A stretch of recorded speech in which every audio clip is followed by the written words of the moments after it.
Light is green. We have not dropped frames as of yet. So welcome everybody to the start of a new game here on Sound Goblin Thursdays. In our continued trek through the Remedyverse, we are now going to be starting up the next and probably one of the most pivotal games in Remedy's catalog, that being Control. Now, before we actually start the game proper, there's a few things I would like to go over, like we've been doing for most of the Remedy games. So Control was the first game that Remedy made completely independent of Microsoft. They did their IPO in 2017, and then basically looked at how they'd been making games up until that point, and was like, maybe we can do things cheaper than we've been doing. So they actually refined the techniques and stuff that they've been doing to make their games, and actually got this game to around a budget of $30 million, which, for a AAA title that's made as much of a splash as it has, is a really small budget. Yes, that's pretty impressive. Unfortunately, a side effect of them releasing their IPO was due to the way the contract worked. They no longer had access to Quantum Break, or any of the characters and properties therein, which is interesting because the very first place that Control's setting and major plot mechanism gets mentioned is in Quantum Break. They're referred to as the Bureau of Altered World Events, which is, we can chalk up to an early version of Control before they finalized a lot of the naming conventions that they would use. And originally, they didn't, based on certain interviews that I have seen, when they were first... Sorry, go ahead. So you're going to want to turn yourself up. I'm low? Yeah, you're a bit low. Oh, interesting. My mic is maxed out. Give me a second. How's that? Much better. Okay, cool. It's entirely possible that the gain on my microphone was bumped at some point when I was moving things around my desk. Alright, thank you for that audio check. Yep. Yeah, so Control was never meant to be the glue that holds the Remedyverse together when it was first made. Based on certain interviews I've seen about the making of Control and about the references to Control that already existed by the time this game was being made, they wanted a bunch of references to the other games as sort of a thing for fans to look out for, but they never intended them to be 100% in the same universe. There's a reference to the past events of Control in Alan Wake's American Nightmare, specifically in its soundtrack. There's the Bureau of Altered World events in Quantum Break. But they never intended it to be like, oh, Alan Wake takes place in the same universe as Quantum Break, or Alan Wake takes place in the same universe as Control. This changed, as we will see.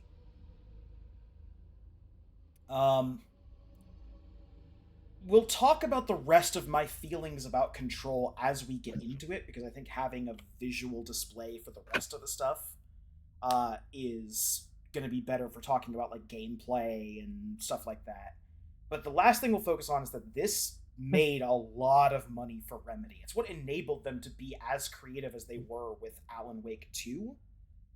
And it became one of the like bigger success stories of its release year of 2019, because they banked a lot on Control being good, and for the most part, I think with a few hiccups, they didn't disappoint. Now, before we go into the game proper, I do have to give a content warning in general about this game. We'll put up on the screen here. So this game contains a lot of iconography and imagery, and sometimes very explicit showings of suicide by firearm. It's sort of a motif they have going, of self-inflicted gun violence. I don't think they do it tastelessly. I think they have reasons for doing it, and I think the story serves it. But in the interest of people who might be watching this, I'll give you fair warning. I do not remember every single instance of it, but I will try and give explicit warnings when it is about to happen. And with that, we will go ahead and get started. There's a couple settings that we've pre-toggled here. Number one, muting all copyrighted music because we don't want our VOD to be muted. And we've also turned up the brightness because one of the problems this game has is this game's got kind of a problem with its darker colors and its color tone in general. So, whereas normally I would turn the brightness up anyway in games just because of the way my eyes work, I recommend, even if you normally play games where you follow these instructions, the left icon is not visible, middle icon's barely visible, and the right icon's clearly visible, for this game especially, turn up the brightness a little. You'll thank yourself later. With that, we begin. Before you hit the start button, you might want to do a side chain. It's always something with Sound Goblin Gaming. Uh-huh. I do apologize to our viewers about the explosions if you're hearing them. It is the 4th of July. Some of us have neighbors who don't understand the concept of not firing fireworks over residential. That would be most of the city if I'm going to be completely honest. Okay, let me put it this way. Firing a firework so close over the thing that there is a much more likely chance of something catching fire. Yeah, Vince's point is still the same. Yeah. You act like anyone who went and got fireworks and is firing them off, and wherever they are, knows anything about proper firearms or firework safety. There. It is the season for exploded hands. Yep. I would rather that than a place catching fire. Okay. And unfortunately, this is one of those games where we're gonna have to stream the video, but not the audio. Video, but not the audio, because Control does not capture properly. I'm gonna try. Wasn't that the same thing with Alan Wake? It was with Alan Wake. Quantum Break was the exception. Quantum Break streamed nicely. Let me try one thing real quick here.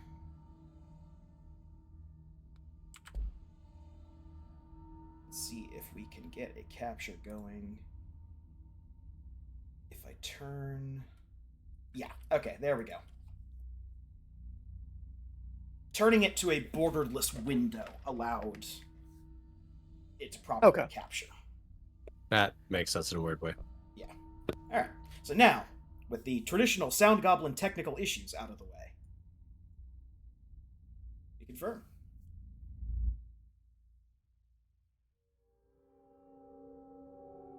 Fair warning. This is gonna be weirder than usual. Can't be helped. You called me. So here I am.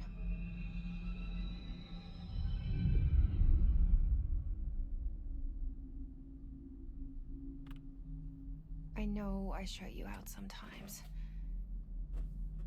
I'm always glad to hear from you.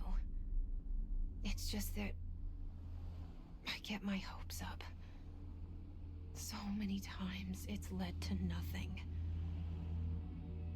I found nothing. It's like we live in a room and there's a poster on the wall. We stare at it and we think that's the whole world. The room and the poster. The picture's something nice. A landscape, a famous person. Like in that movie, what is it called? The prison movie. The room's a cell, and the picture, it's different Content for each warning of us. for It can anyone be who is beautiful sensitive to or that sort of thing. terrible, but This we're is the all first and transfixed. biggest instance of it. But it's all a lie. Something to I distract. didn't realize they us did from that the truth. in the opening cutscene. They're I thought we had lying more to time. us. We're lying to ourselves. The room's not the world. The world is much bigger and much stranger. There's a hole hidden behind that poster that leads to the real world.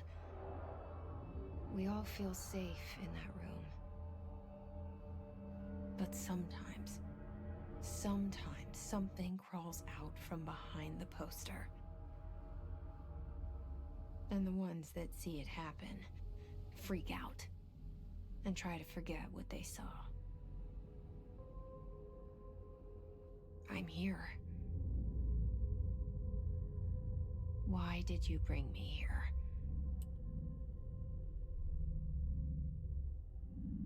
Hello? Yeah, I see it. But what is it? I can feel it. It resonates. You know, Federal Things Bureau of are Control is a showing my bit friend. too I forget. on the nose. It's all in my head. There's no you, Yeah. right? It also makes searching for anything about the actual Federal Bureau of Control from the Where's game everybody? very tricky because I need it someone to usually point me in the warps right you back direction. looking about FBI stuff. Hmm. Because Google doesn't realize that you're trying to search for the fictional agency. Okay, so we're going to have notes. Like Quantum Break, I believe these notes are important enough to be viewed in their entirety when we get them.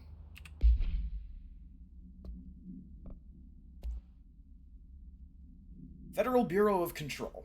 Reminder. Certain objects are not allowed inside the Bureau. Recent incidents have necessitated an issued reminder on prohibited materials, unauthorized weapons, pagers, laptops, smartwatches, smartphones, smart gaming devices, anything smart, number 2 pencils, any objects considered iconic representations of an archetypical concept, e.g. rubber ducks, ketchup bottles.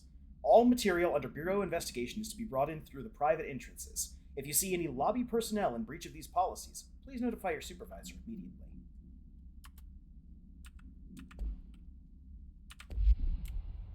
So, yeah, that SCP archive is really popular. It's really popular. But it does also exist under a Creative Commons license, so we can't just yank it. What if we made our own?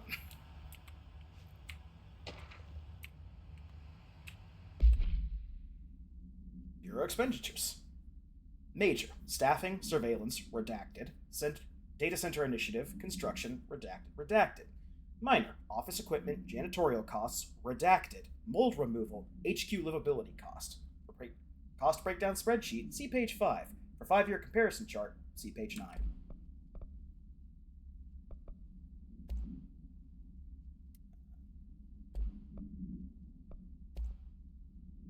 FBC Accounting Department by order of Director Zachariah Trench. We will be learning more about him shortly.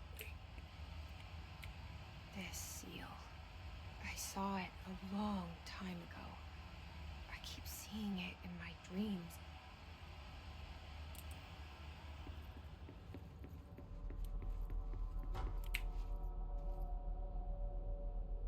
Yep, that's a dude. Head of Research, Dr. Casper Darling. Played by the voice actor for Alan Wake. Ah, Our Bureau at Work. That is a gentleman we'll be seeing more of later. And the aforementioned Director Zachariah Trench, voiced by the guy who voices Max Payne. And Thomas Zane. Bureau of Control. well, These voiced. I've been looking for them, and they Voiced, were yes. He hiding did in pass plain away. sight. Yep. But as of this game, he was still recording.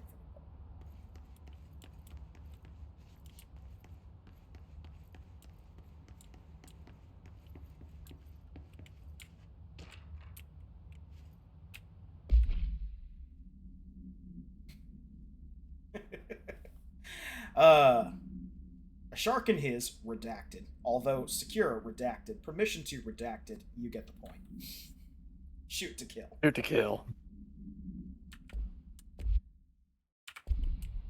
So I'm assuming everyone here is at least passingly familiar with the SCP Foundation. Yes. Mhm. But this is the point where if we were actually good at streaming, we'd explain SCP to laymen. That's true. So the SCP Foundation, to try and condense it down, is a fictional organization that collects weird items, people, and events and tries to keep them away from the world at large. The media around the SCP Foundation takes the form of a Wikipedia, which is supposed to, in universe, only be accessible with proper SCP Foundation credentials. Now, the SCP Foundation is user driven. It's created by people who just make SCP articles. And the SCP articles are all very dry and technical, with a lot of black mark redactions through them for various effects. And these range from spooky items to specific phenomena Hello? to haunted recordings that cause people to turn inside out, stuff like that. And if you're familiar at all with it, or if you take a look at the SCP Foundation and then take a look at the Federal Bureau of Control, it's very much a homage, copy, rip, take a Hey, choice. Excuse me. Kind of reminds me of what we were going through with Lobotomy Core. Lobotomy Core is also a copy of SCP Foundation, but from another angle. Yep. Janitor's assistant. You need to go to the interview. Go that way to the elevator. Thanks.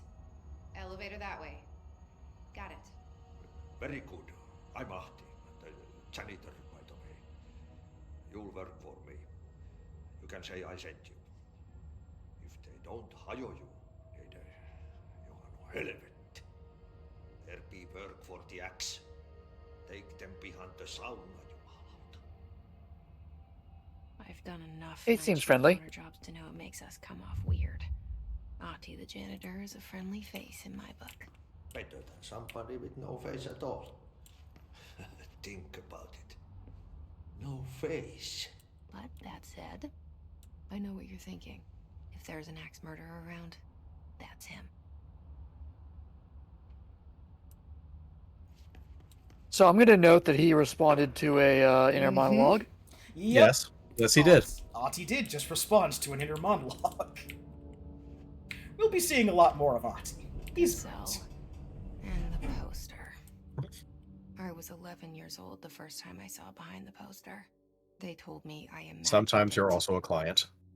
I've been trying to. So does she ever fit? since. Does she ever actually say that the Will you help? movie she's referring to is the Shawshank Redemption?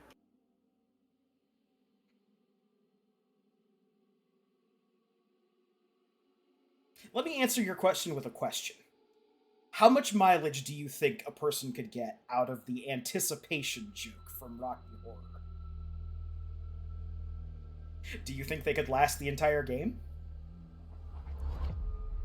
Okay, so they do dress up, but they save it for that long? Wow. That's it's commitment. That being said, I'm not shivering. Oh, even with all these spooky things happening? Eh.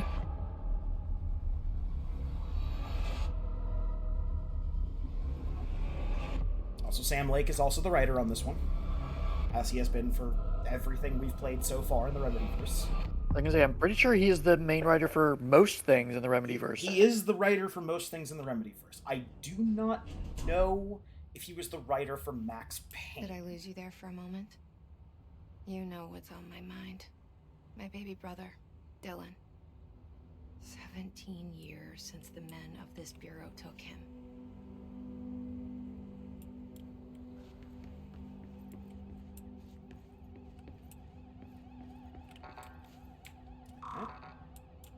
We do not have a proper clearance level to go there yet.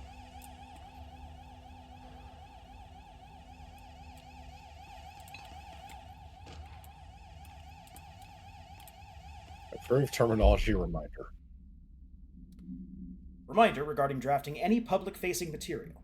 While pending any notifications of death related to the Willow AWE, please adhere to the following guidelines.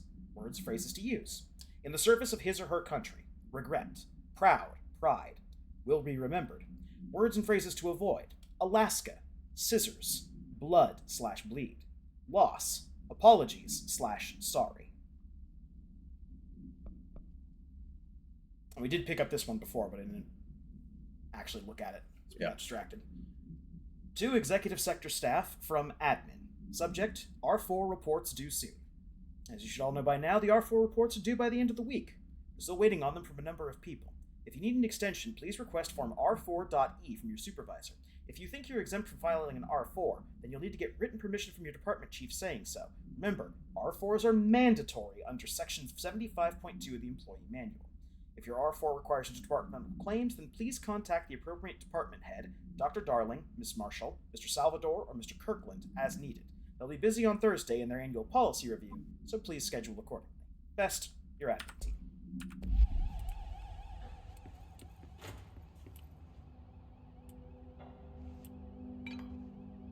Is that a stapler or an altered item? Don't take office equipment outside of the building. Speak in moderate volume, no personal calls, no food or drink around bureau documents or the copy room, no using the photocopier for personal projects, wear an access badge at all times, no discussing confidential objects out loud, one to finish coffee makes a new one. That's an important one.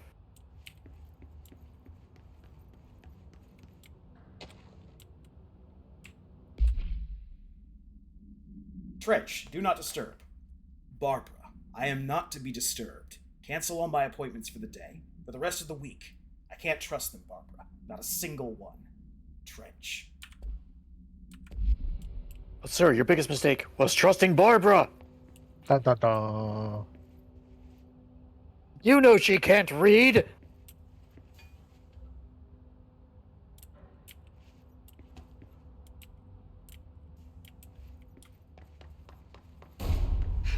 Well, they had a flashlight.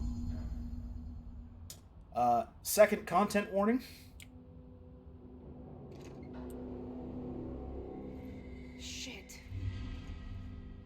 Shit.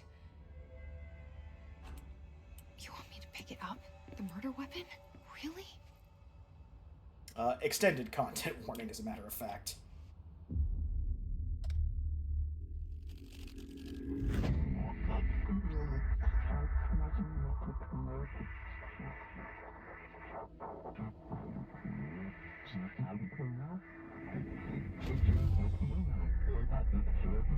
And there goes the poster. Objects of power can cause or be results of AWE's altered world events, intrusions upon the perceived reality. Now, the service weapon is, of course, a prime example of an OOP, a very powerful one. Ingrained in the Bureau's DNA, a key component in our prime candidate program. Come out of that Russian roulette a winner and you're it.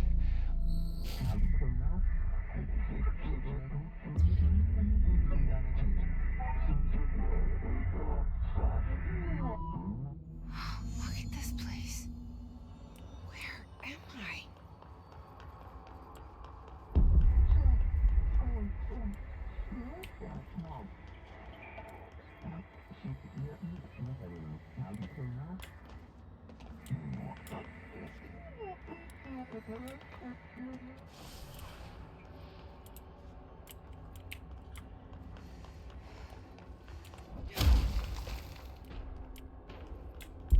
Rude. You wouldn't hurt anyone. Done.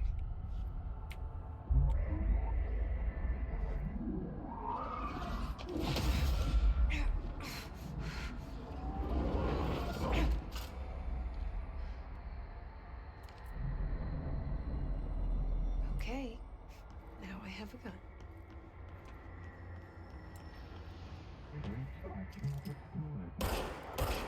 So.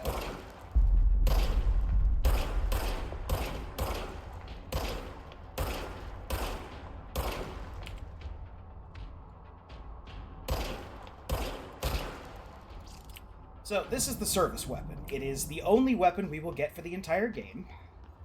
apart from our melee strike. However, well, there's one other very powerful weapon we will get in due time, but it's not technically a weapon. Is it the time knife? No, it is not the time knife. Damn it.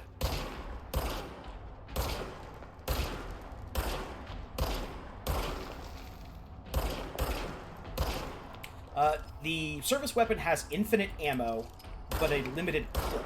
You can see the little meter at the bottom there. If you relax and let it recharges faster. If you empty out, there is a period of time where it just freaks out and flashes before it starts its recharge. So you always... significantly less damage than your melee. Yep. That will be fixed somewhat short. Bye! Bye-bye.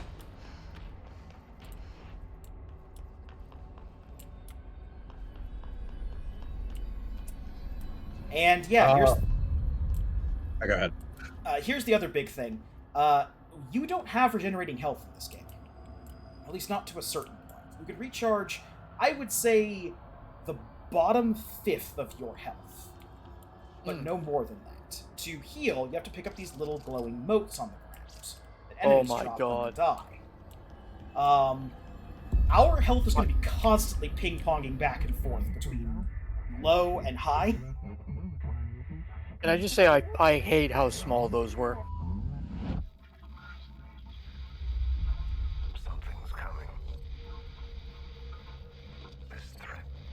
Like, if I were to mod anything in this game, it would be increasing the size or visibility of those things. Keep the Bureau safe.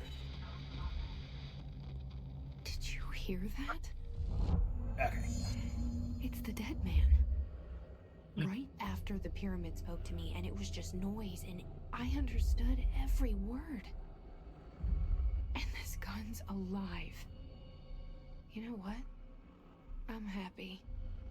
Happy to be here. Things have Why? quieted down outside. Why are you happy to be here suddenly? It's a weird line, but we'll find out soonish.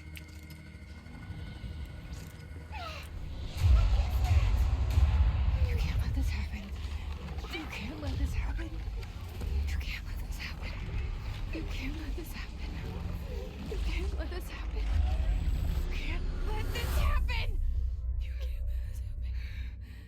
You can't let this happen. You stopped it. You... Oh, thank you. That was... horror. Yeah.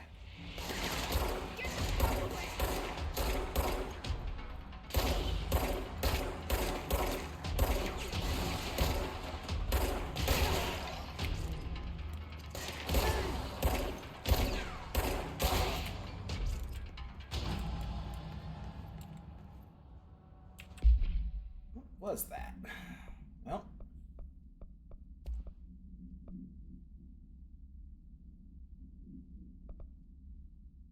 we get our first research introduction, compiled by Emily Pope, research specialist, by order of Director Jesse Faden. Field research on Hiss entity, Hiss corrupted security guard, confidential. Summary.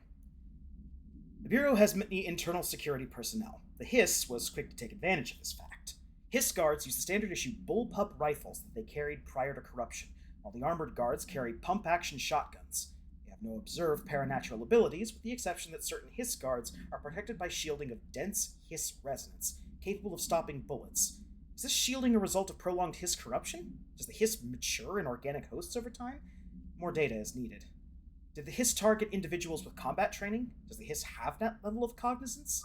Does it utilize hosts for tasks that they are best suited to? Combat-trained hosts are reserved for combat? These are all questions for later, though it is obvious that corrupted individuals retain knowledge on the use of their weapons. Refer to file redacted for full report. So that's weird. By order of director Jesse Faden.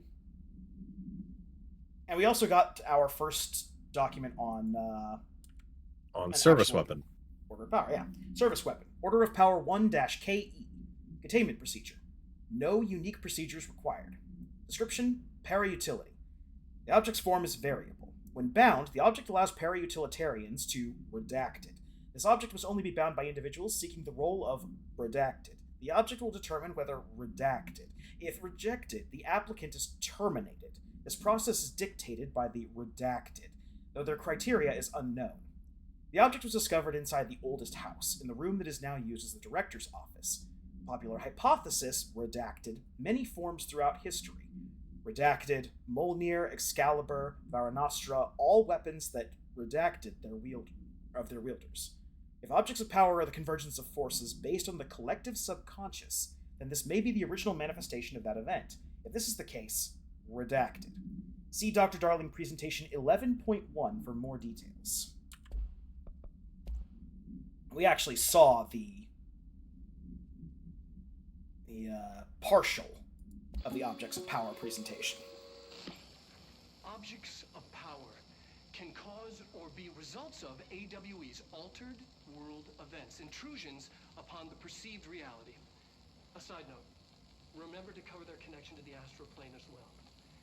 Now, the service weapon is, of course, a prime example of an OOP, a very powerful one. Ingrained in the Bureau's DNA, a key component in our prime candidate program. Come out of that Russian roulette a winner and you're it. Lose and you're, well, fired. Thank you. I'm Dr. Darling, Head of Research, Federal Bureau of Control.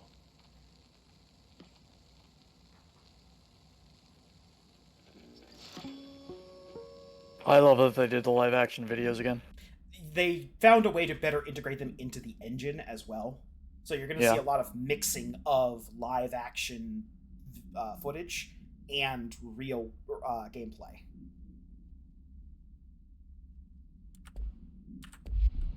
All right, so we went through a lot.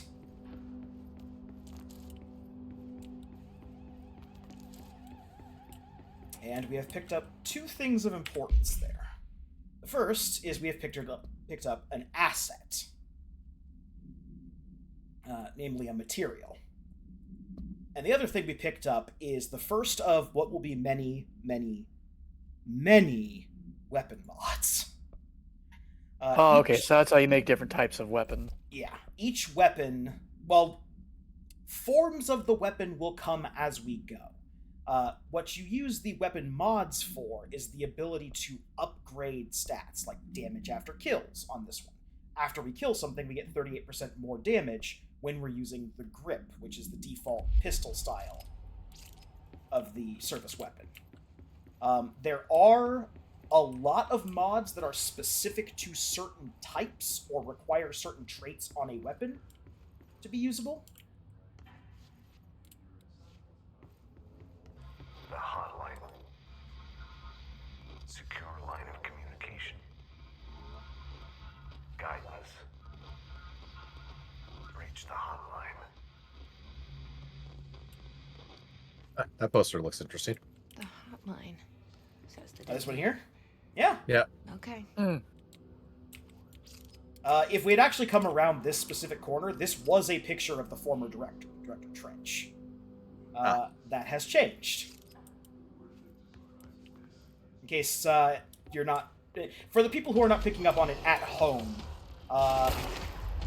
the thing that happens if you win the Russian roulette with the service weapon is that you become the new director.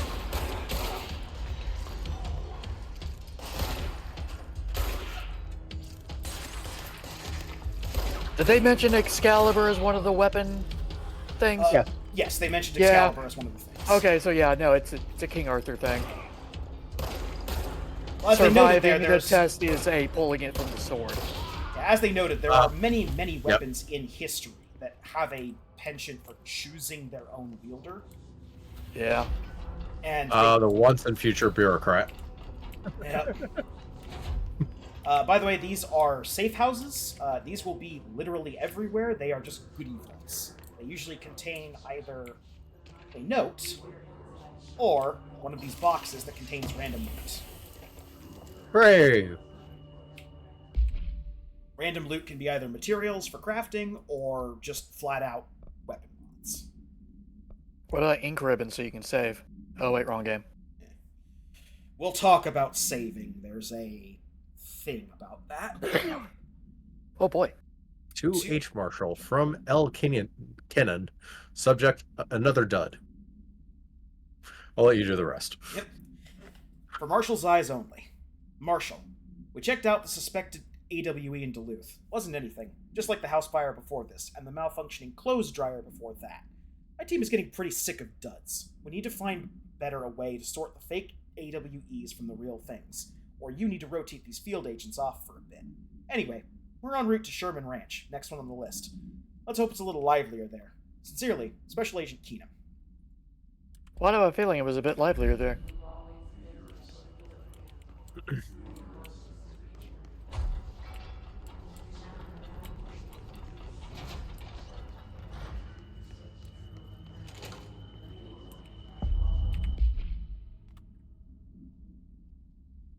Oh, we don't have the map yet.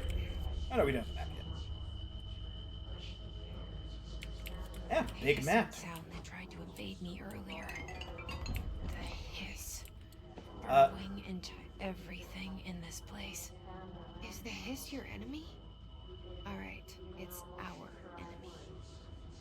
So yeah, That they babble wanted is to make... contagious. It burrows in like an Sorry, Jesse. infuriating melody that makes you hum it over and over. So they wanted to make Alan Wake an open world game, but they very quickly axed that idea in development and just became sort of a linear game it was. This is much more, I wouldn't say open world, but I would compare it to like a Metroid style game. Ooh. You have a very expansive map, and we are going to be coming back to places repeatedly with the ability to open new doors. Yeah, that sounds Metroidvania-esque. I like it. How to handle unscheduled visitors entering the lobby. Start with the following. Welcome to the Federal Bureau of Control. Established in 1964 as part of an effort to strengthen government relations, we're proud to serve the United States and her people as we strive for transparency and excellence in all aspects of our esteemed nation's infrastructure. If they do not leave, ask them these questions. Are you here to see someone? Are you from New York City or just visiting? How'd you find this place? If their answers are sufficiently harmless, explain that this is a secure federal office and that they'll need to leave. If their answers seem redacted, escort them to a private room. There, perform the gunner's psychological assessment. If their responses are within the acceptable range of deviance, see the provided scoring sheet, then redacted immediately. Remember, there's no such thing as too suspicious.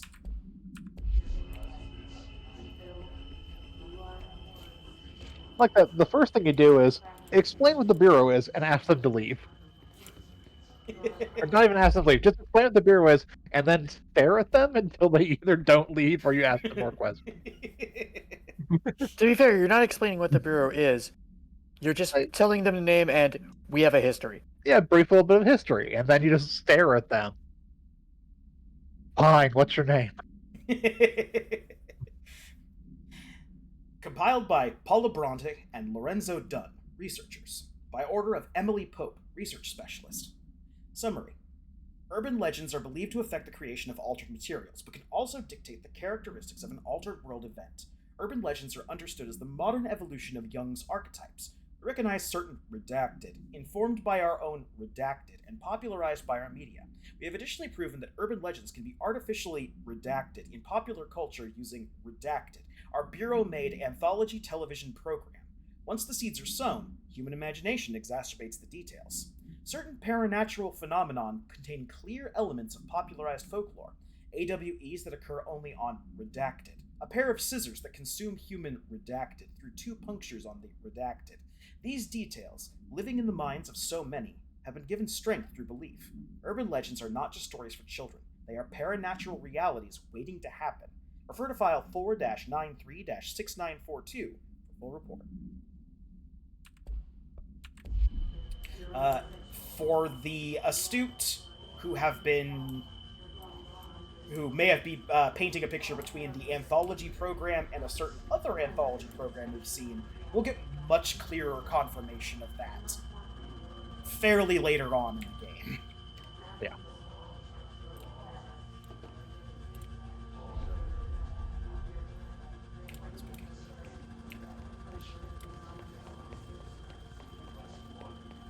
We will have a lot more actual gun, run and gun action style gameplay. It's just they front load a lot of this lore stuff to get you in the mood of what the Bureau of Control is all about.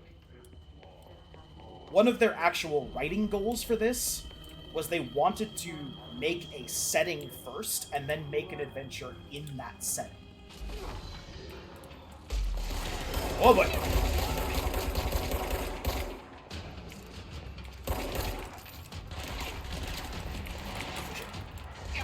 Damn it. Yep. Right Maybe- on bullets. Maybe panic emptying your clip not into a man and then running away wasn't helpful. I My don't believe first you. day on the job as director of the Bureau. You don't even know you're the director yet. Okay, we do know we're the director. Our poster is up there. We had a whole vision about it. But we don't know officially that we're director. We just know that Gunn worked for us. Yeah. And Also- for you become director. Like, we understand that. I don't know if she understands that yet. I presume she is aware of the visions that we have. It burrows in like an Yeah, she's aware of the visions that we... Considering it also appears that she may be aware that a character or a person is literally controlling her as a video game character. Point. Alright.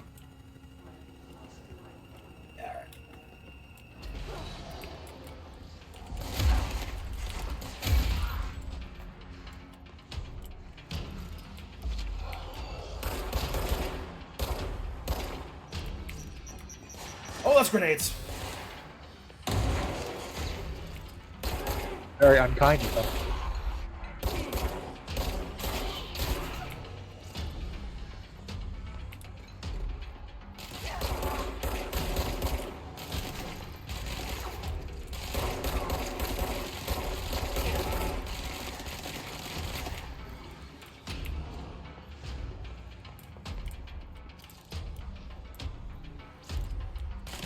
I am not a fan of all this red. Oh, makes the health easier to see. Must cleanse control points. An enemy. Corrupt. Spreading. Cleanse the control point. What does that mean? Help me fix it.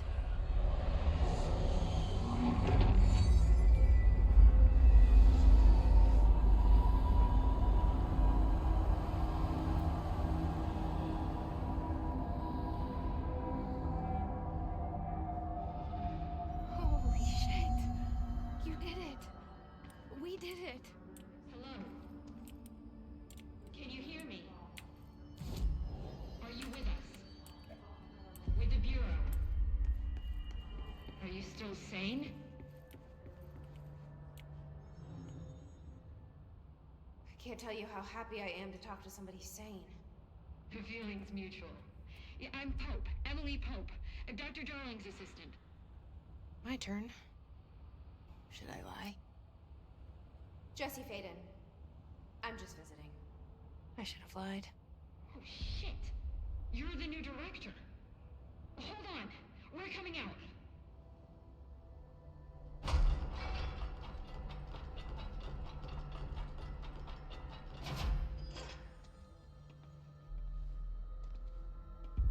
Director Faden. Call me Jesse. Okay, Jesse. I'm Emily. Look, somehow this hostile force, this Hiss? that works. Somehow the Hiss managed to infiltrate the building without any warning. And just like that, my name for it is official. The hiss. Like the sound of poison gas leaking in. We're in full lockdown. It seems to have spread everywhere and to everyone not protected by an HRA. And, extraordinarily, you. You are the director, and that makes you special by definition. Trench is no longer the director, obviously. I'm sorry, I'm talking too much. This whole situation is just a lot. Trench is dead. Shot. Ah. I found his body. And the gun. Do I tell her it looked like a suicide? The service weapon. Also, and this can sound crazy, but he keeps appearing to me, saying things. It's hard to make out, but he told me to cleanse the control point, push the hiss out. The whole room shifted around. You did that? And you entered the building when it was already in the lockdown before you became the new director? How? I'm not ready to tell her about you yet. A janitor let me in. I love it. This is fucking unbelievable. I can't even... Look, Jesse, I have a million questions, and you probably have a million more. Like, do you know my brother Dylan? Not yet. But there's something I need to ask you to do first. If you can cleanse a control point, then you can maybe cure those infected or possessed by the hiss. Because if that's possible, our options are very different. Emily Pope. I don't know her, but I like her already. She's the opposite of the faceless agency I've blamed for what happened to me for so long. But I can't trust her yet. Or rather, the Bureau she's a part of. Yes. I can try. I'm speaking for you, of course. We can try it together. Okay. You with me? Here real quick. We did it before. Yep. Push the hiss out.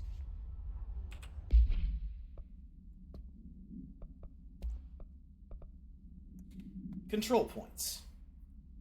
Control points are locations that the Bureau has identified as being vital junctions of the oldest house. When the appropriate harmonization devices are arranged around the control point in the redacted arrangement, the surrounding area will not experience any unforeseen building shifts. These control points are discovered by redacted detection of an unobstructed ping using the redacted within a 37-foot radius. Numerous researchers have attempted to define control points, calling them nerve junctures or redacted or vulnerable spots of the oldest house. The common factor in these theories is that control points are susceptible to external influence, which allows us to stabilize the oldest house and work more confidently inside it. Theoretically, this technology could be extrapolated to stabilize the oldest house as a whole, but testing has found that certain parts of the buildings refuse to be redacted. Refer to file 7-25-2788 for full report.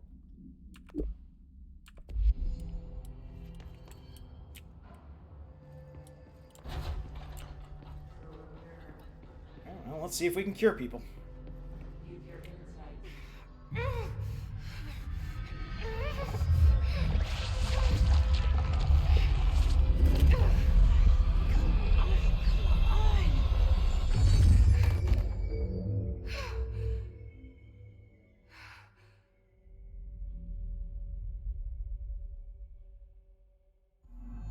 It didn't work. The hiss has burrowed too deep.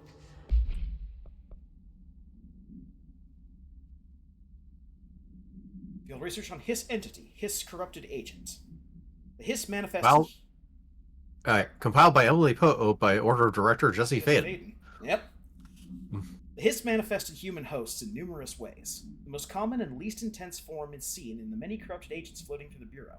These Hiss agents have maintained their human appearance, undergoing no obvious physical transformation. The most notable distinction from an unaffected human is the fact that they levitate.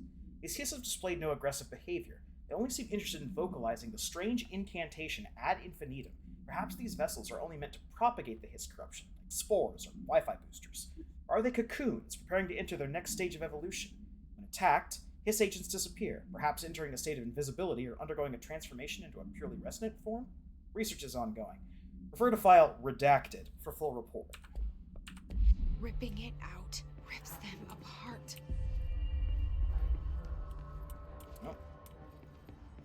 Jesse, over here. We need to make a plan, Jesse. can't cleanse them. I saw. It was worth a shot. Thank you, Director. Jesse. I'm gonna tell her why I'm here. I'll risk it. Listen, the Bureau was involved in an incident in my hometown, Ordinary, 17 years ago. The Bureau came in and covered the whole thing up.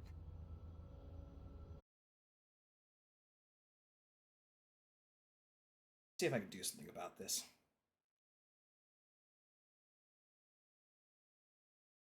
Alright. We are reconnected. Sorry about that, everyone.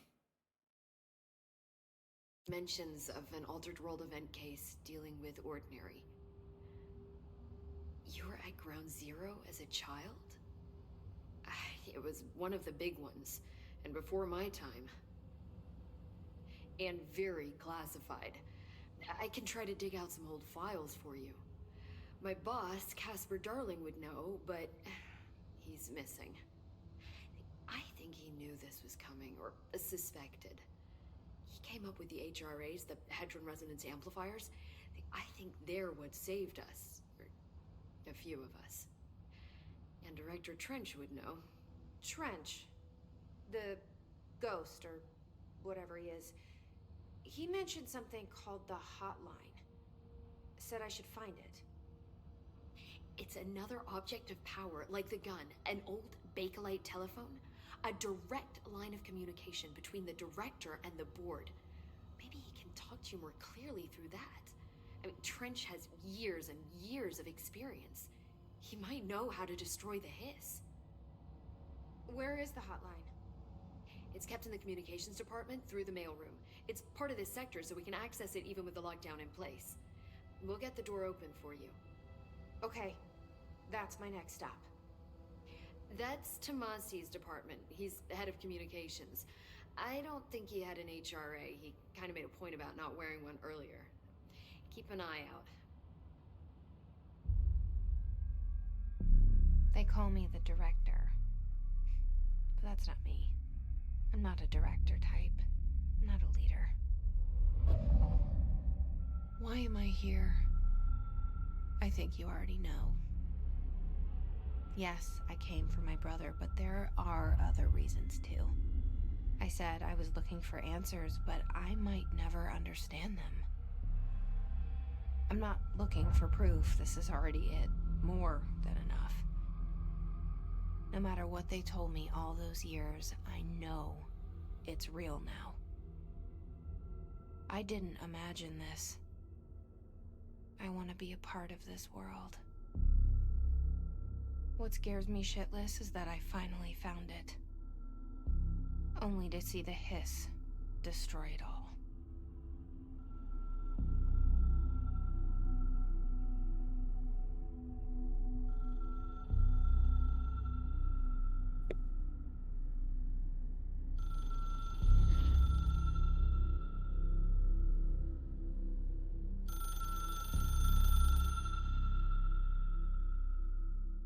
It's the foe!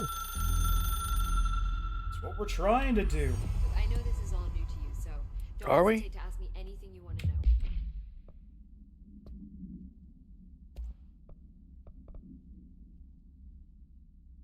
Yep, that's a portrait.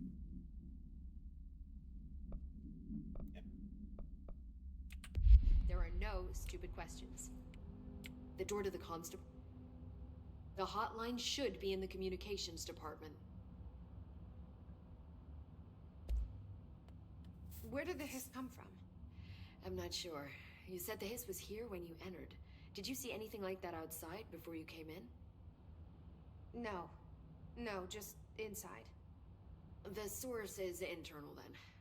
See, the oldest house is a sprawling complex with openings to other places as well. I don't even know where to start looking.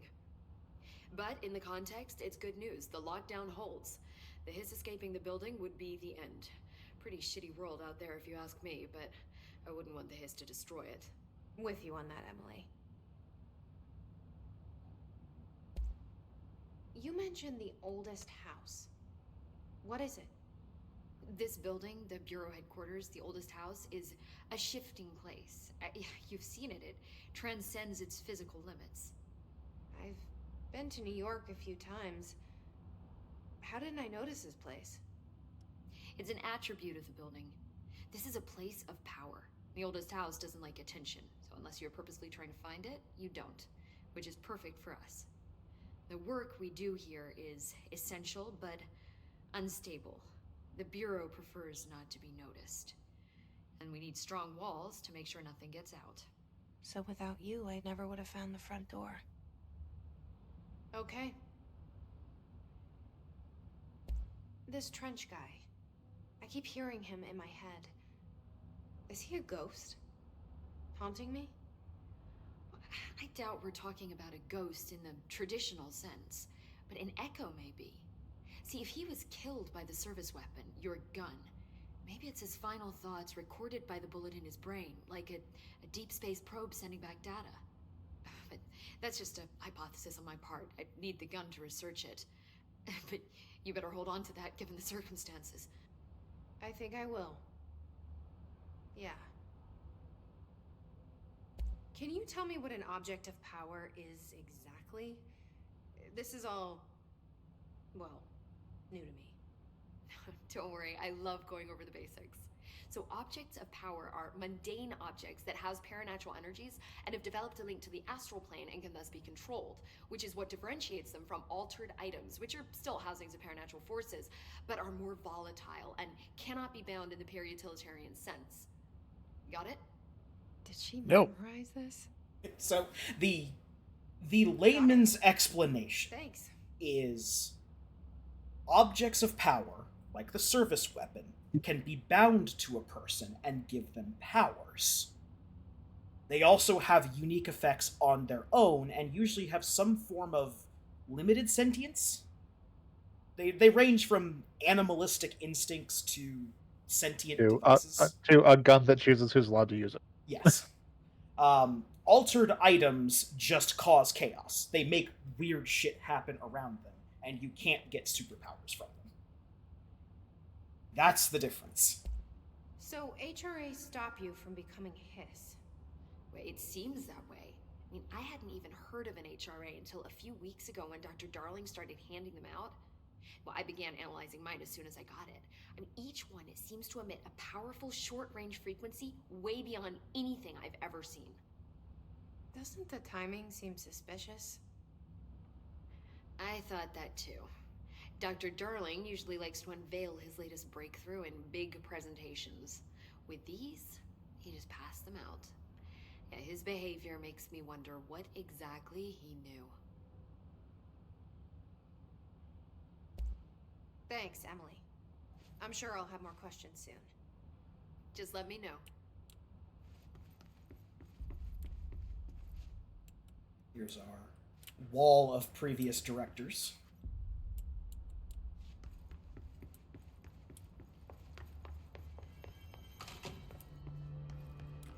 Okay. And they're not giving us access to any of the other functions of the control points, but here's where we have to talk about the save system in this game. You only save your progress, barring very specific story instances, when you touch a control point. Not when you pass by it, when you actively touch it. If it's been a while since you've actively touched and accessed the menu, or if the last control point you accessed was really far away, guess what, Jack? You're going right back to that one. Here in the operations area, in the executive sector, it's not that big of an issue. There are some points in the game, however, where the control points are spaced out very annoying. There it is again. Our welcome message. The only good thing about them is that our collectibles are not tied to the current save. Once you pick up a collectible, you have it. So if we go through a section and get 3 collectibles and then we lose progress, we don't have to pick up those collectibles. However, we will lose any money we earned, any upgrades we've gotten, things like that.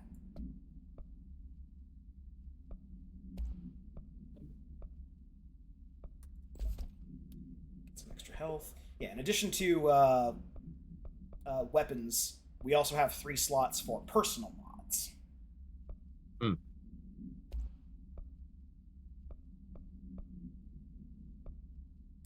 I don't like playing low health games. That's fair. Oof.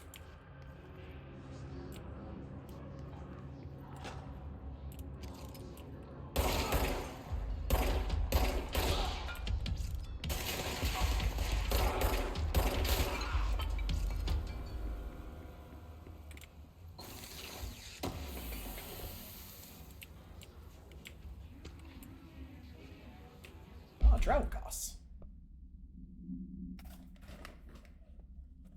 Week 83 report. Summary. Visited the following Nevada accommodations: Desert Sun Inn, Big Sky Motel, Starlight Motel, In and Out, Aztec Court, Sleepy Bear Motel, Silver Spurs Ranch, El Gato Blanco Inn, A Plus Lodge. Expenditures. Accommodation $831.29. Meals $714.84. Gasoline $295.12. Minibar $313.61.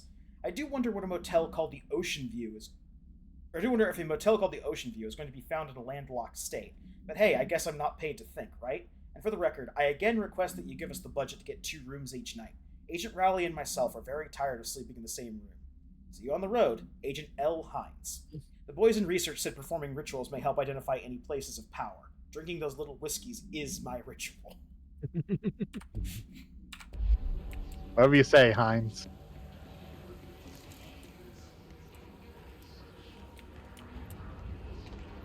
The spooky door. The spooky door, which specifically hurts us to try and walk over. Oh, You don't very want me spooky. anywhere near it. With you on that.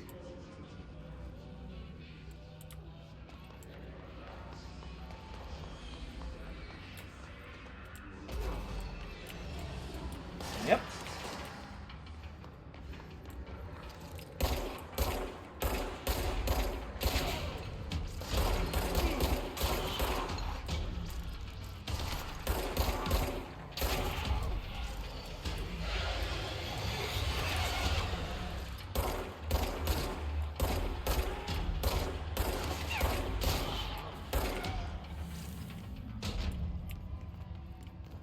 Slowly getting my aim back for this game.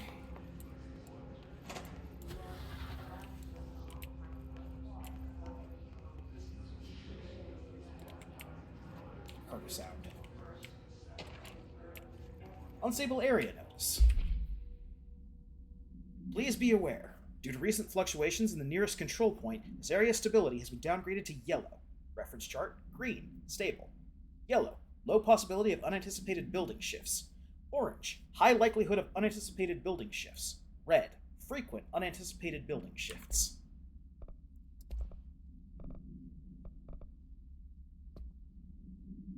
We cannot read the thing on the Hiss barrier. Once again, Emily Pope, research scientist by order of Jesse Faden. The Hiss resonance field is a physical impediment that is difficult to define. Hiss barriers appear as ways to impede access or access by Bureau personnel. 2 methods have been discovered for lowering them. 1. Destroy the multiple concentrated resonance sources found in the vicinity. 2. Destroy the Hiss entities in the area. The resonance fields seem to require support for their size and density from other non-connected sources of Hiss resonance. Without the ability to draw from these sources, the barrier will fall. Does an inactive structure made of Hiss resonance qualify as a conscious being? Does the distinction make any difference when considering the Hiss? What does the very act of building walls to prevent our movement tell us about the Hiss? To what degree is it watching and planning? Refer to file redacted for full report.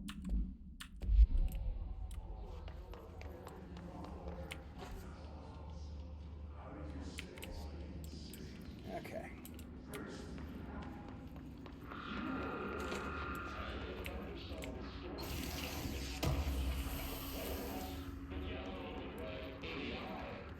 House memory.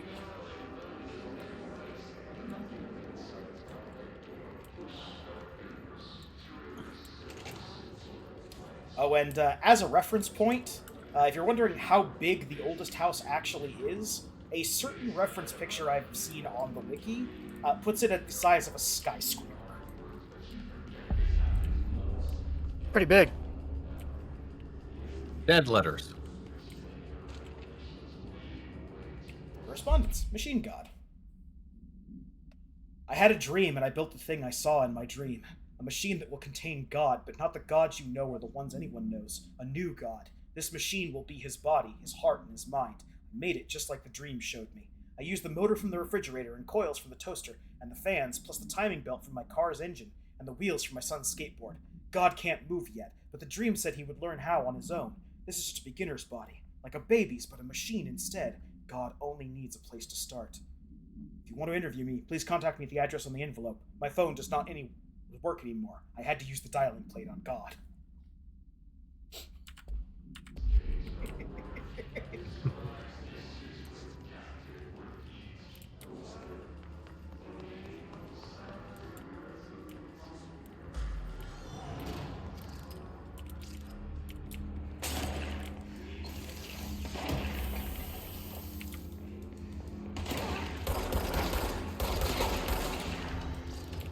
Ah, has an energy field thingy. He does have an energy field.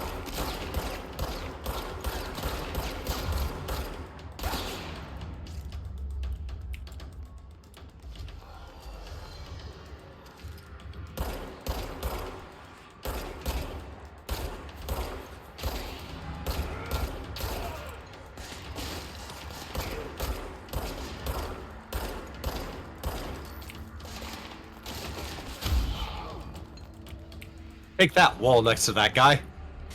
Yeah, Jesse's He got a did. really powerful melee attack. Eh. Scorches the concrete below her.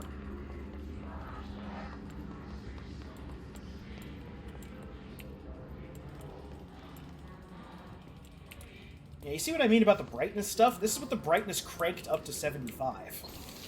Yeah. That's pretty ridiculous.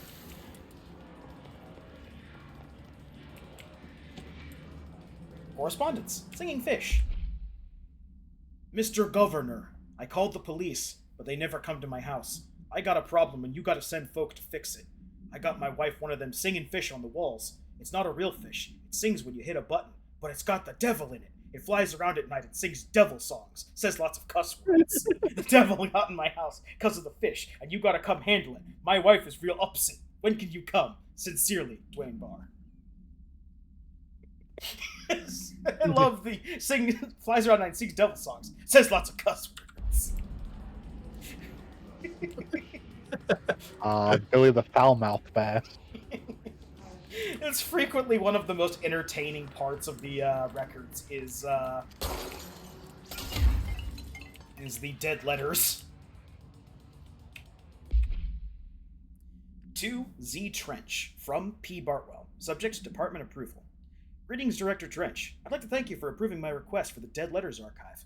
Cataloging the Bureau's collection of delinquent mail will provide an extremely handy database that research teams can use to search for any connections or related topics found amongst the letters.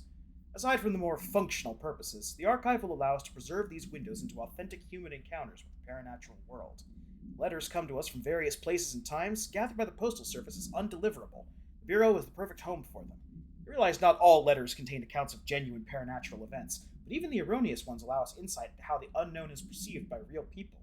Of course, I will first compile a system to allow us to analyze the letters for any information or suspected connections to AWEs and other altered materials. So thank you again. Can't wait to delve into my dead letters. P. Bartwell. Well, I hope Pete got his wish with the devilfish and the machine god.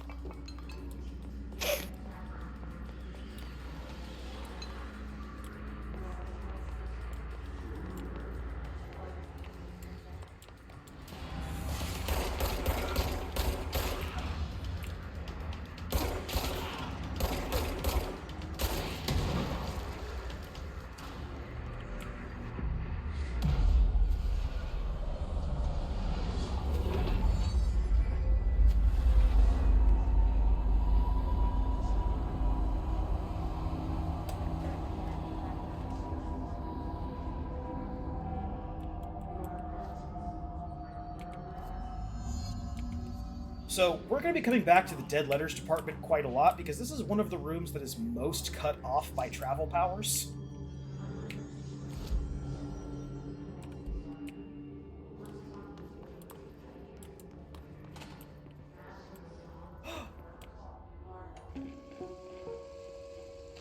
Just look at it. 8 inches wide and capable of storing a whopping 80 kilobytes.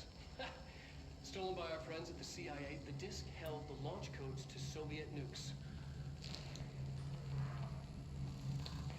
This is not the disk, of course, but one exactly like it. A perfect fusion of concepts vibrating in the Cold War era collective unconscious. A receptacle. It is a receptacle for dangerous energies to hone in on. And they did. We don't have the details, but when things started flying around the disk, it was transferred to us. It's an object of power. OOP. Oops. Oh, and it can launch things telekinetically through the air. To date, we've launched maybe 3 dozen pencils. And once, we even launched a cup.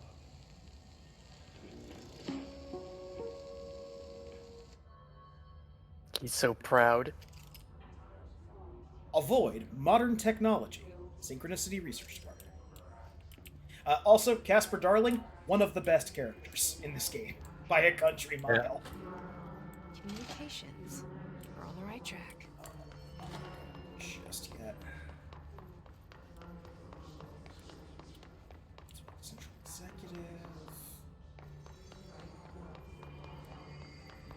That is a level 2 security door. This is one of the things that gates access, is we're going to be getting higher and higher security clearance as we go by.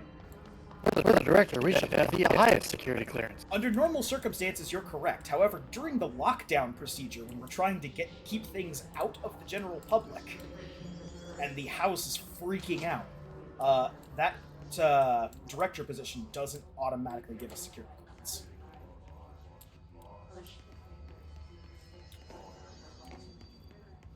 Fine, fine. Just tell us when we get the missiles so we can open missile doors.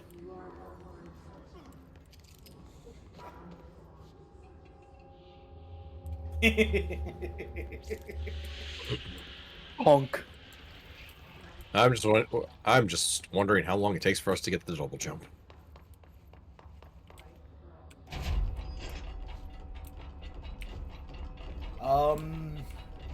Depends on your definition of double jump, but under the strictest definition of a second jump, we never get that.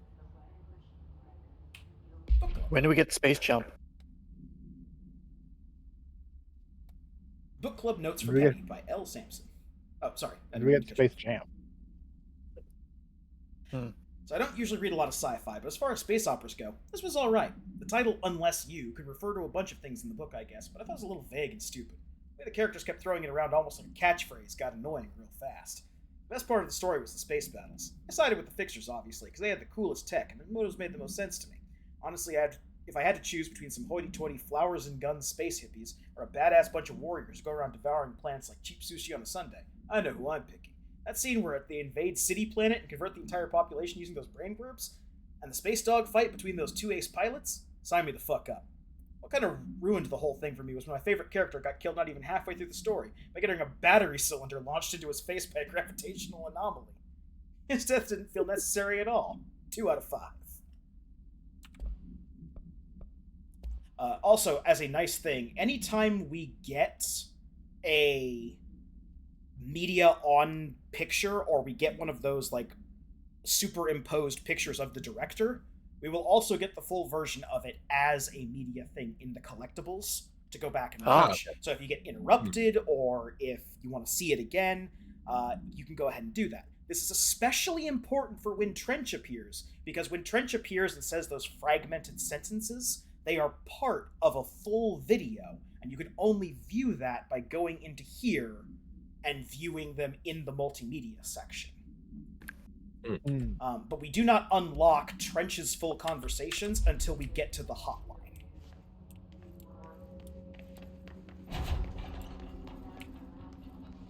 Rest in peace, buddy. And these rooms are both blocked off. Object of power. Looks like the pistol latched off. Oh, jeez. We need to test it. I don't want to be that guy. I don't want to be that guy.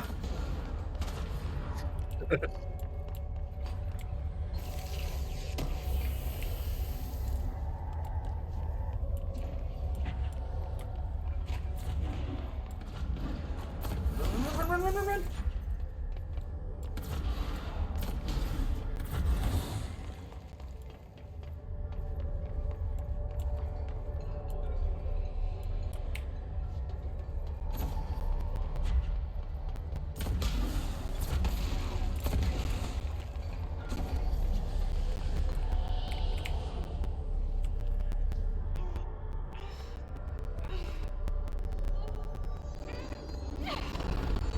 I'm afraid I can't let you do that.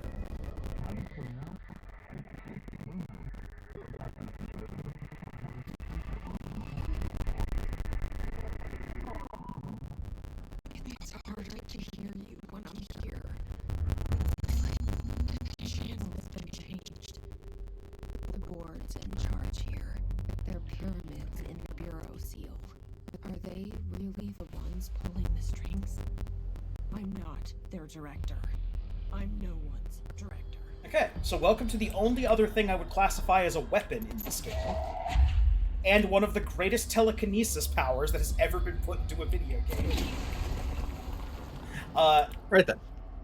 By hitting E, you can grab literally anything. If there is no physical object around you, you will just rip chunks out of the floor to throw at people. You are never without the ability to use telekinesis, as long as you have the energy.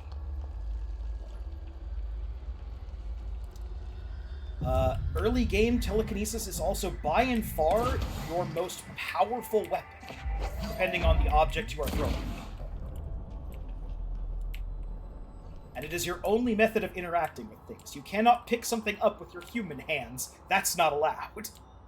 You must pick it up with telekinesis. For most of the game, this is not a problem. This will become funny when we get to the AWE stuff. The first of the DLCs. Oh, and if an object breaks down, you can still grab its component pieces. Nice.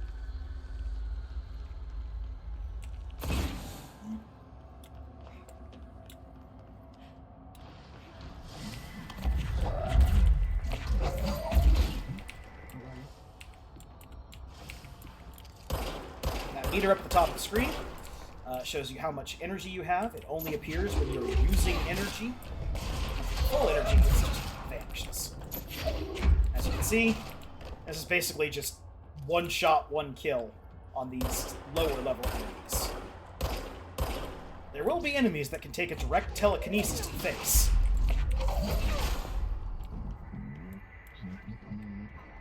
But they have not appeared yet.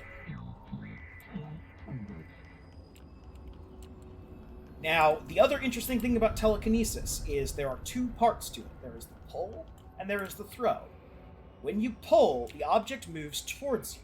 But if you're quick with the E key, you throw from whatever point the object is currently at. This allows you to do weird boomerang shots, or hit people who have, like, frontal shields from the back. If you telekinesis an object that's behind them.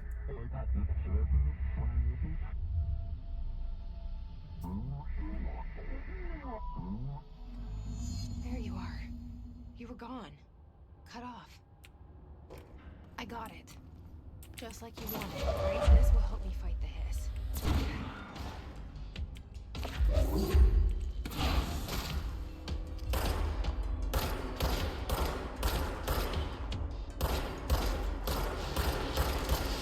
Oh boy!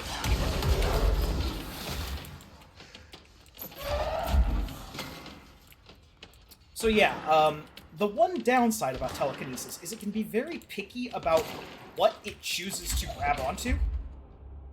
Like, when that guy shot the rocket at me, I can grab the rocket from out of the air and throw it back at him. But telekinesis decided that I was trying to pick up, I don't know, a fucking clipboard to my left or something? Very important to get that clipboard.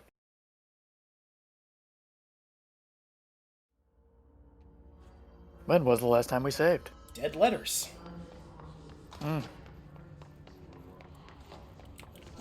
As you can see, though, this is not a reloading of a saved game. We have... Right. There was a save point triggered, but you didn't, like, specifically Progress to was... save. or picked up items and obtained abilities were saved. It's just the physical progress through the base is not. Emily said that the hotline can be reached through the mailroom.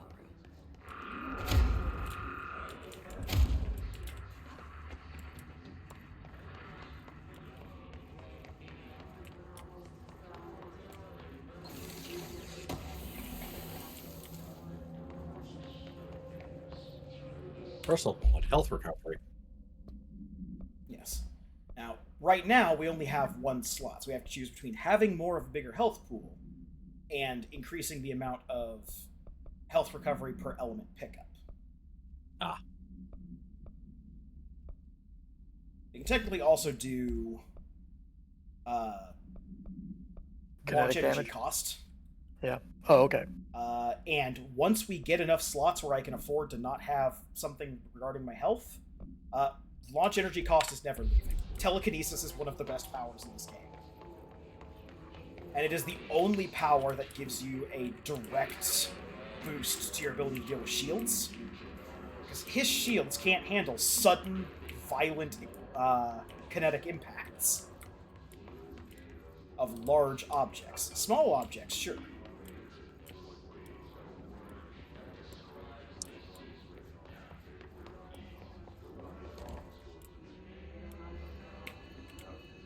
Control point.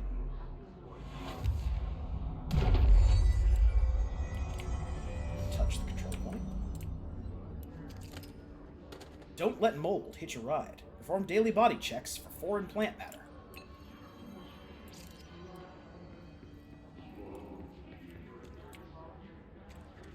This must open the door. And hey, we got our first clearance.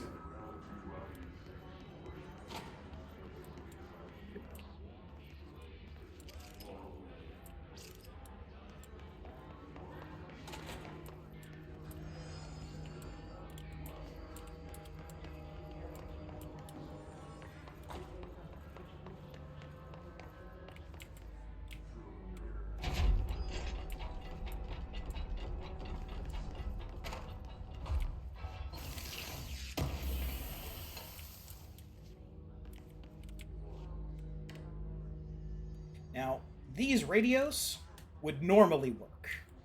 However, they don't because we have copyrighted music turned off. It is a shame. Like, I wish more games for their anti-copyright stuff had at least something replacing it. Some games do, some games don't. It's kind of a question of which. Yep. This is another clearance level 1 we could pick up if we had come up here instead. Hey, it's our first piece of multimedia. You're listening to America Overnight, mystifying the airwaves for more than 29 years. Thank you for staying up with us. Ghosts. We've had many callers over the years tell us of hauntings, voices, and other phantasmagorical phenomena. Today, friend of the show, Dr. Quincy Reagan, tells his story. Quincy, thanks. This is something I experienced recently while staying at the Chili Pines Motel in Macon for last year's SuspiciaCon. I was in room 47. The night manager, an avid listener of the program, insisted I take this particular room. Now, the manager explained that years back, the body of a man was discovered under the bed, inside that wooden border that motel beds tend to have. And the body had been there a week, he said. Guests had stayed there, sleeping with the corpse a foot below them. They only found the body when housekeepers complained about the smell. Hauntings have been reported in room 47 ever since. I happily took the room. I fell asleep pretty quick, checking under the bed first, of course.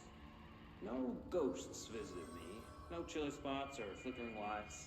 But when I woke up, I found myself under the bed. It was dark and stiflingly hot. Luckily, I was able to push the mattress off and crawl out before I suffocated. The night manager was kind enough to find me another room. There you have it, listeners. What we call ghosts take many forms.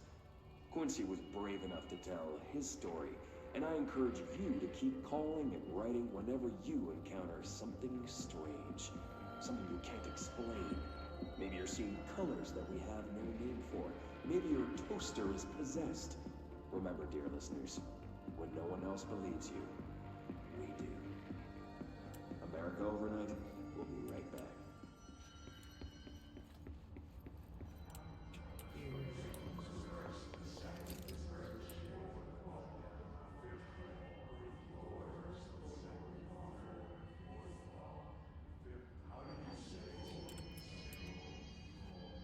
That's a lot of stuff to read.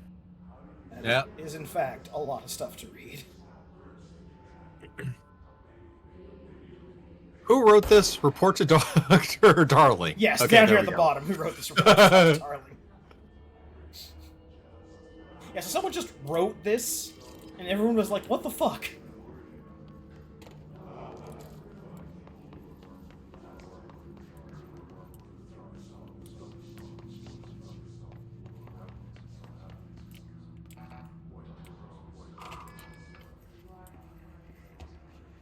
Oh, that's not good.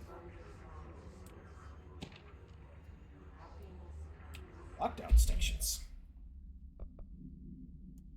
To A. Tomasi from H. Marshall. Proper distinction of lockdown types. Pay attention, Alberto. This is the last time I'm explaining this. Internal lockdowns are manually triggered events that lock one or all of these sectors by restricting use of the sector elevator, effectively locking staff in their sector until the emergency is handled.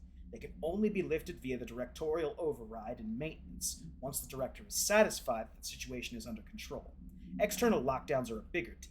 Nothing in or out of the whole building. It's only triggered by a code red contaminant breach, based on some complicated system that security and research slapped together.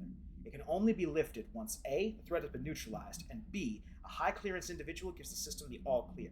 The process is not the same as the directorial override, so stop saying so in documentation.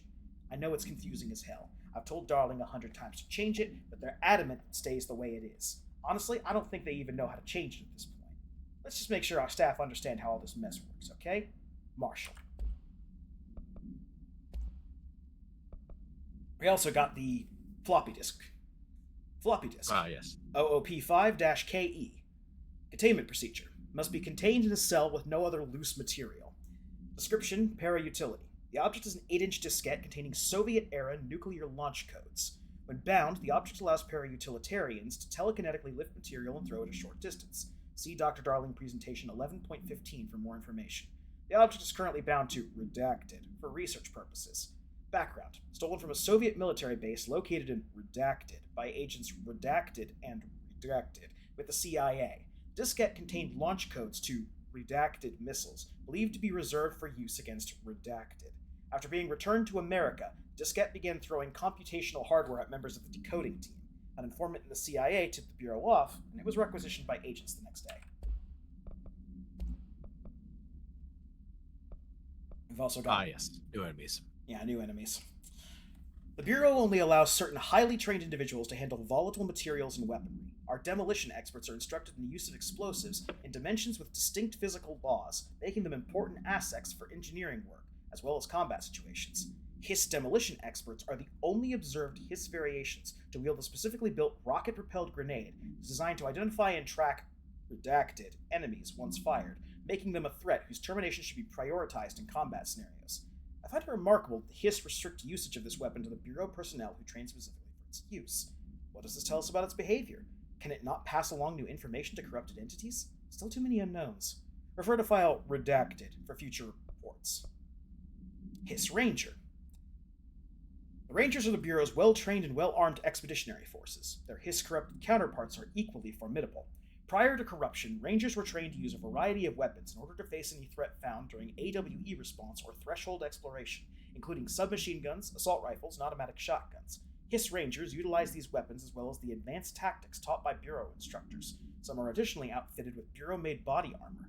Hiss Rangers have no observed paranatural abilities beyond some being protected by a shielding of dense Hiss resonance, capable of stopping bullets.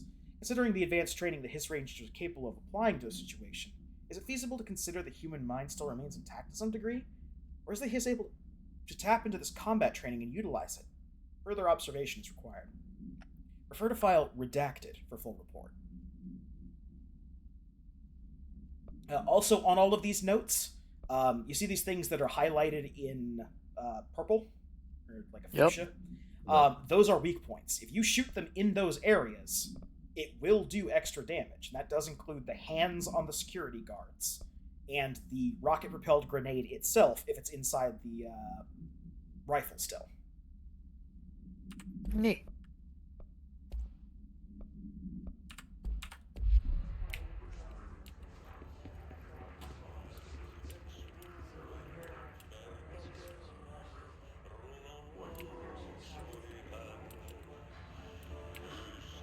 This is sort of Ahti's calling card. Wherever we find this janitor's cart that's playing Finnish music, we know that Ahti has been here.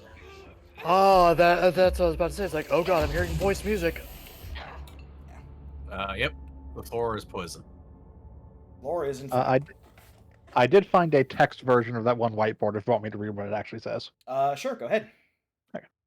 Somewhere along the line, things went weird. No one was sure how this happened, whether it was something caused by someone or something, or if it just happened by itself. There were a lot of stories.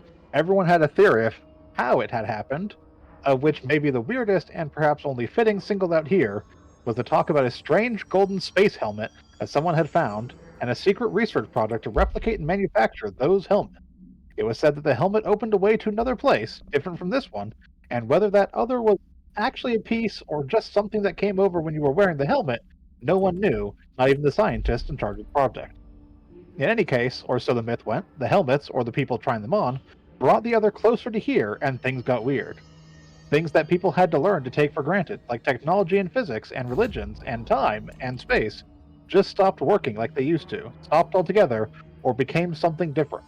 A lot of accidents and terrible catastrophes at first, and many people died, disappeared, and in places it rained flowers and in others blood, and sometimes the other was very close and everything rippled and warped as something big in the other passed close by, and sometimes it was even like the old times.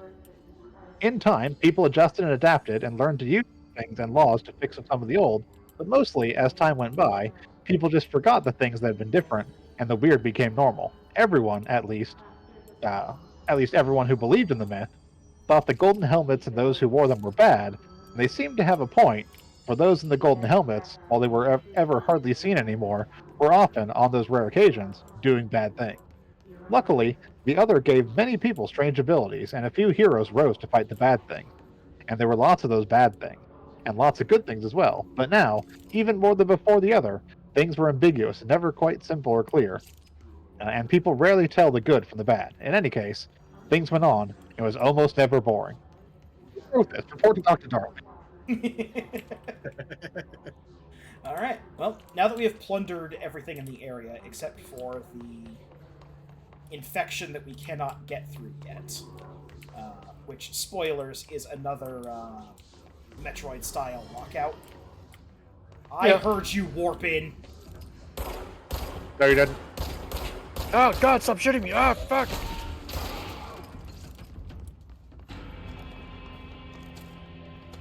Yeah, so enemy spawns are not set, and no place you've been to is 100% safe. This is both good and bad, in that,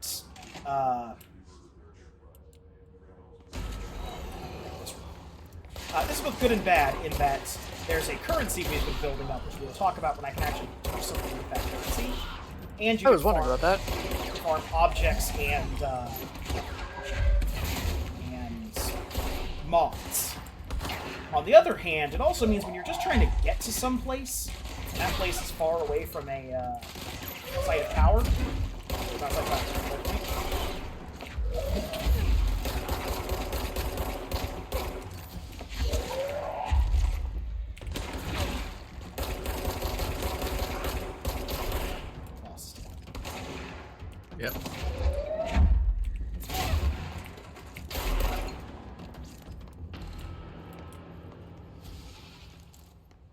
So yeah, it's kind of a give and take.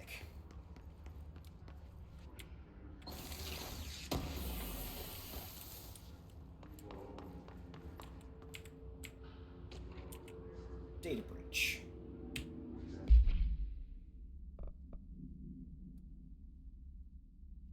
Last month, our on-site server experienced an intrusion by unauthorized users. After a thorough investigation, it was confirmed that the users only accessed a video file, which contained portions of various Dr. Darling presentations.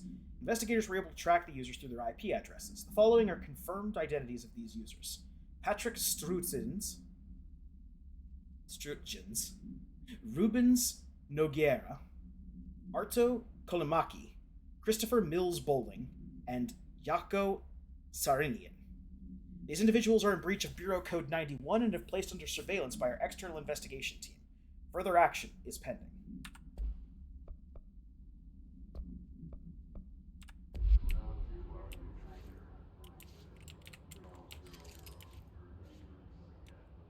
Internet usage rules.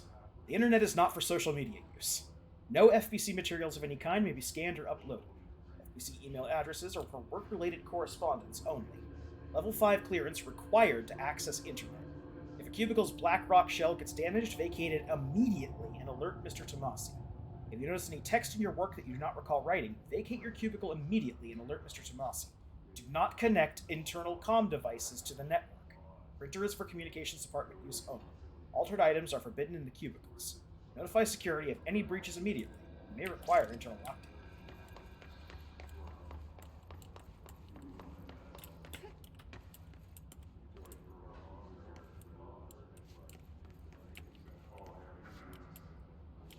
I believe we come back to this room later. We can just get the collectible from it now. Miss anything in here? No. Unlike Quantum Break, where I was trying to be thorough-ish, I am trying to be a little bit more thorough, just because there's a lot of information they expect you to find only through notes and stuff. I will only give you the barest of explanations of in-action cutscene. Alright. Now it's time for our first boss. The guy who runs the mailroom has gone crazy. They can fly now. Oh, does he have an axe?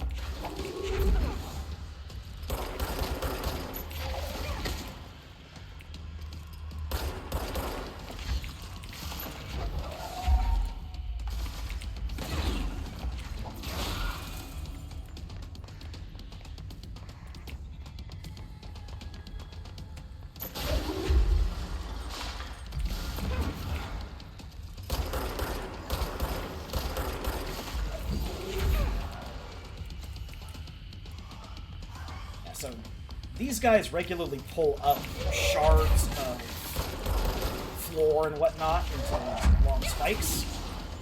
But if you telekinetically throw an object at them, you get them to drop it.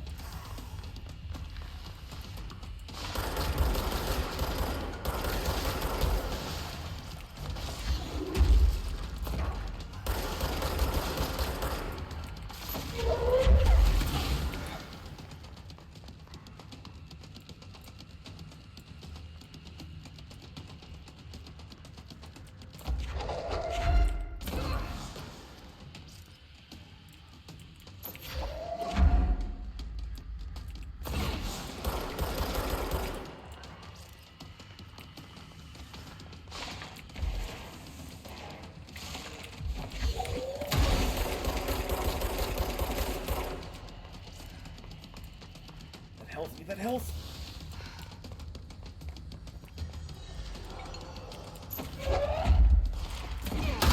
Hey, why does a mail room need explosives? Don't ask questions. I mean, in this place, that makes a little more sense than you think.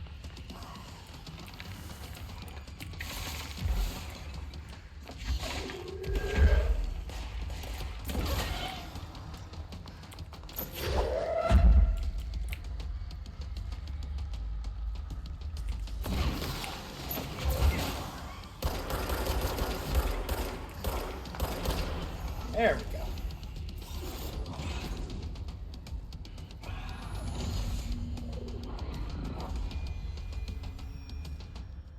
And he's escaped into the pipes. I have a feeling he'll be back. Let's stay focused. The hotline should be past the mailroom. Yeah, but I got rooms to loot.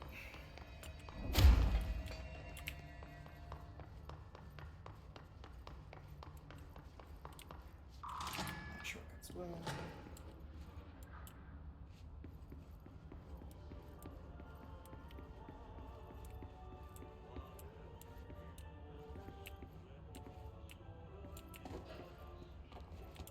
We're hearing it from the room up there. Ahti's music was flowing in. I was like, where's Ahti's janitor thing? It's up there in the motor.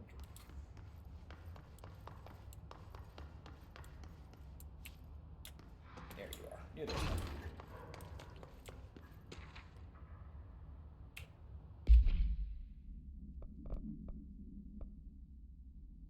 Tea time. From M. Milaz to J. Bozer. Subject, golf on Sunday. Hey, Malcolm. Other way around. Or sorry, to M. Milaz from J. Bozer. Yep. Yes, tea time is at 7. I'll see you at the course on Sunday morning. By the way, have you heard about this Tennyson report? Apparently there's a bunch of copies drifting around the office. Trudge is looking to get his hands on any information about who wrote it. You wouldn't happen to have heard anything about that, would you? See you Sunday, Jim.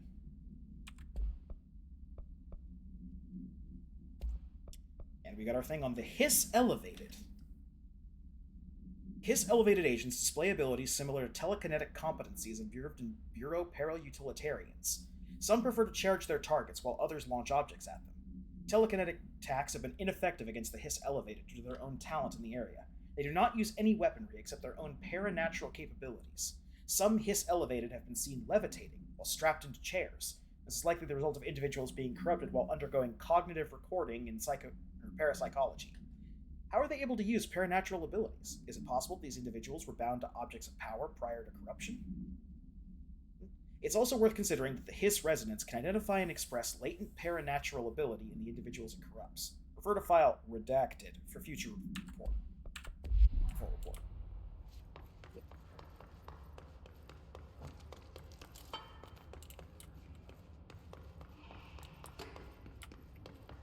The guy over here who caught some strays, get some health.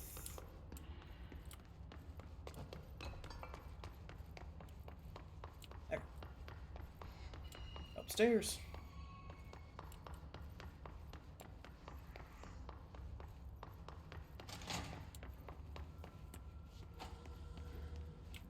All right, take this down. The situation in Cuba has been evaluated by the relevant authorities. The mysterious illness affecting the staff at the U.S. Embassy in Havana was caused by sonic weaponry in the hands of a foreign power. Numerous personnel have damage to the inner ear, but most are expected to make a full recovery. Of course, the event also damaged their cellular walls, but we can't blame that on some stupid noise gun. Thank God no local doctors examined them first. Honestly, what are the odds an alternate item would show up inside a U.S. embassy? Talk about good luck, huh? So much easier to... Hey, are you still recording this? Havana Syndrome. Yep. Roberto Tomasi, head of comms.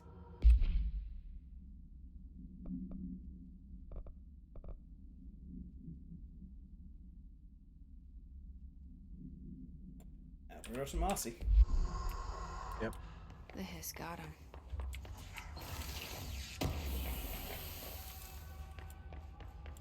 I hear you hissing at me up there. Oh. Get out of them pipes. Get out of them pipes. I'm gonna get the broom. The hotline can't. It's all the way back in the closet over there.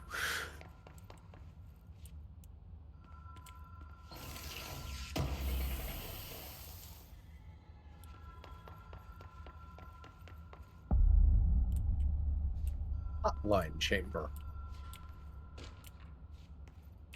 Boot something. But AWE 17. According to their testimony, the agents have been transported from the Butte home to a roadside motel named the Ocean View Motel and Casino and discovered a room key by performing a ritual. See file MOT-01. The key opened a door marked with an inverted black pyramid, which they only learned after a lengthy period of trial and error. After pulling another motel cord found inside the room, they were transported to the oldest house. The disappearance of the home's owner and the other locals of Butte have been attributed to the light switch cord. The Ocean View Motel is now known to have many doors and pathways. Since the occurrence, identical light switch cords to the one found at the Butte home have begun appearing through the oldest house. At the time of the writing, redacted light cords have been found in the oldest house, located in the redacted and redacted sectors. These access the Ocean View Motel, though how exactly this link operates is redacted. But initial hypotheses center on the Butte AWE as a redacted. See Dr. Darling presentation See Dr. Darling presentation 24.3 for more details.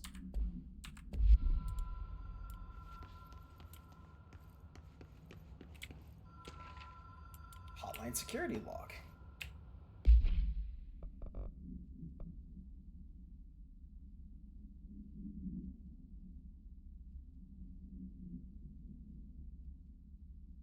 So basically, this is a map from 8/19 to what I think is current date. I believe this game takes place in October 26, 19, or October 2019. So basically, only 2 people were ever really accessing this room. 3. The last one's actually a different custodian. Oh, yeah. 3 people. But the 2 most common people are Director Trench and the custodian, Bill Everett. And basically, it's just establishing that the only person who really has access to this place is...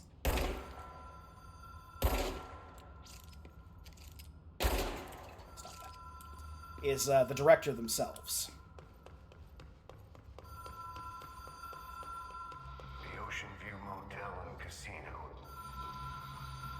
Dream Logic. The light switch cord. Door marked with a black pyramid.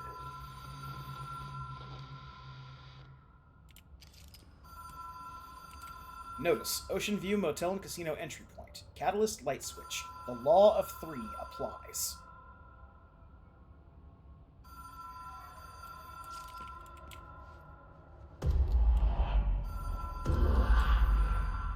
Whoa.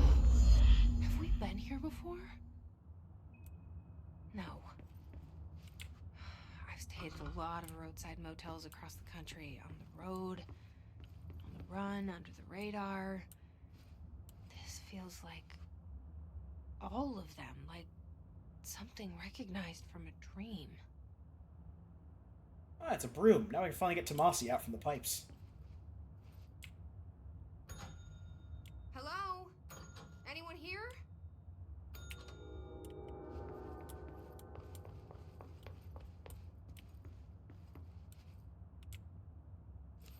The key has a black pyramid on it.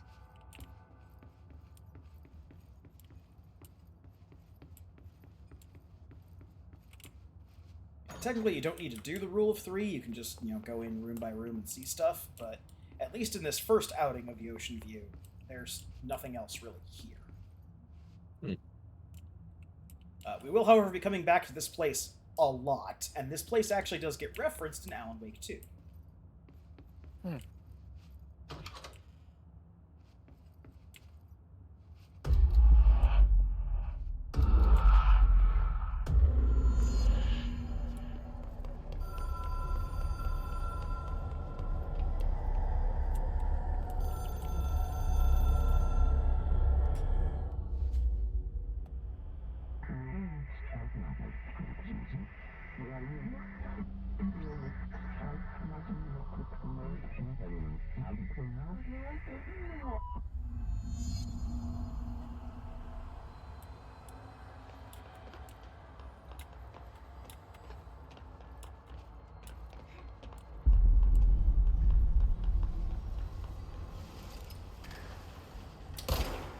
Those are trouble.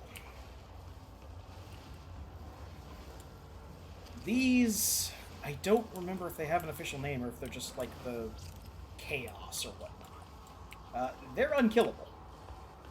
Ah. Well then. So.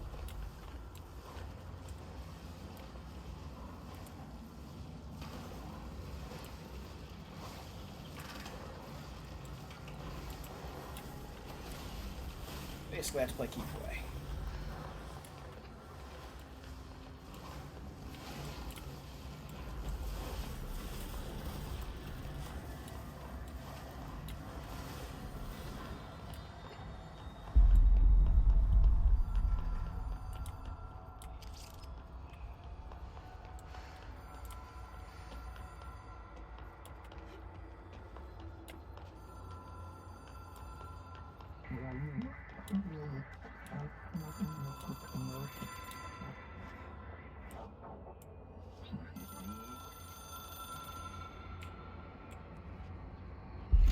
It is a phone. It's an object of power. It doesn't connect to any typical network. A direct line to the astral plane and the board. And my hypothesis is, under the right conditions, to other planes of existence as well.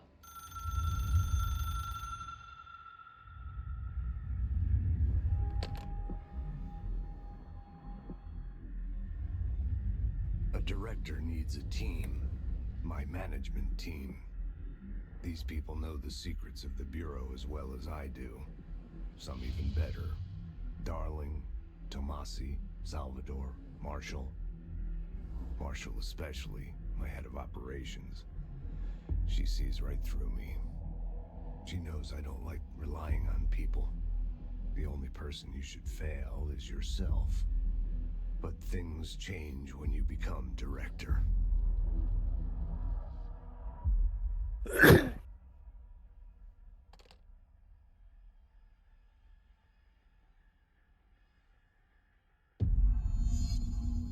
I have it.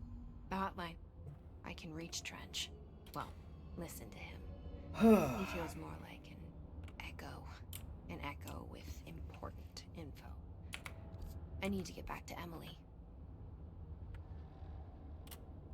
People react strongly when I tell them about you.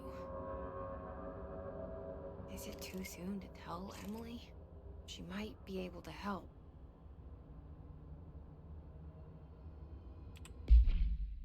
Alright. We got a lot of collectibles out of that one. First off, the hotline itself. Object should be inaccessible for use except to the director. Object is a 1960s era red Bakelite telephone. The rotary dial has been replaced with a black knob of unknown purpose. The phone weighs redacted. The object allows the director to communicate with the redacted, which we know to be the board. If used by anyone other than the director, the object will cause lethal redacted. See Dr. Darling Presentation 11.6 for more information. The object is currently bound to Director Trench. Background. The object spontaneously manifested in the director's office placed on the desk. Director Northmore was the first known Bureau agent to use it. A battery of tests were run on the object, including redacted and redacted, but its origin remains unknown. And if we wanted to, we have the hotline video. And now we have the hotline tab. Yes.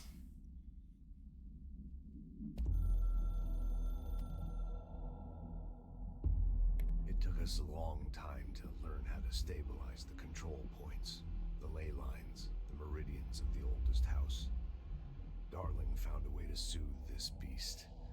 We discovered we must cleanse control points of all interference. It's my duty as the director, like Northmore before me. I couldn't manage it in my own house, at my home. I'll damn well do it here. Without the control points, the oldest house would swallow us alive. We'd be sealed inside an endless labyrinth.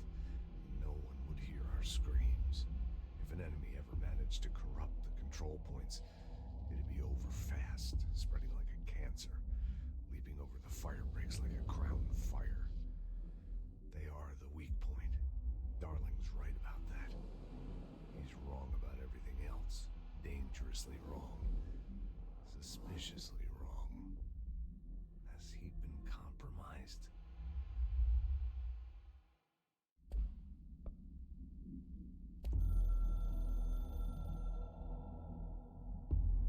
I can hear the hotline ringing in my dreams, constantly ringing. Ringing so loud I can't hear the voice I'm straining to understand. understand. Why don't I pick up? It's a secure line of communication with the board. They would tell me what I need to know. Do I fear their answers? Would they have warned me of this threat? I didn't see it coming. A traitor in our midst. A conspiracy plotted right behind me. I can't trust anyone. I must assume all my intel has been manipulated.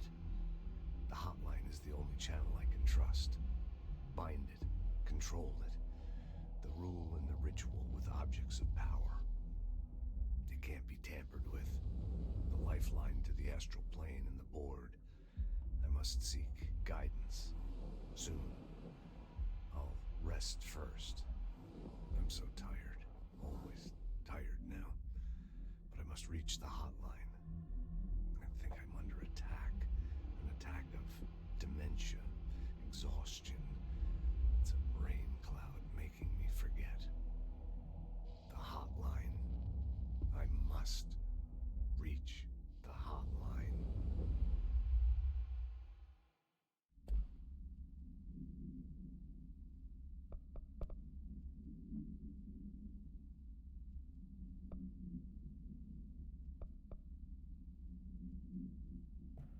The management team one we've already heard. They don't dump these on us in such high quantities usually. We usually get like 1 or 2 at a time at most. It's just we're getting all the back ones because we didn't have access to the hotline before we started seeing his ghost. Yeah. The Ocean View Motel and Casino is a familiar friend to me. I stayed in countless motels like it while investigating AWEs across the country, back in my field agent days. Those roadside motels all bleed together like a dream. Same and not the same. Anywhere and nowhere. The Ocean View operates on dream logic, and the light switch cord leaks out to be found in the most unexpected places, and sometimes successfully encouraged to appear and act as a convenient lock to keep out those not trained in dreamscape navigation.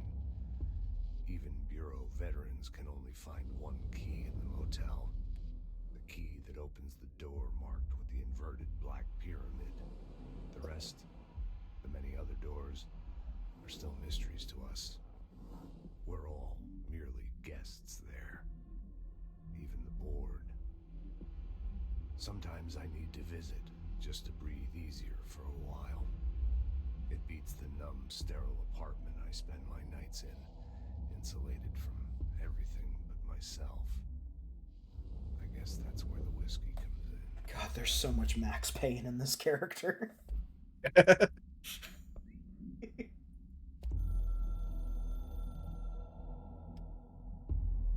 Something's coming. The whisper's growing louder. The worst winter storm in Bureau history. A retribution for my sins. Our sins.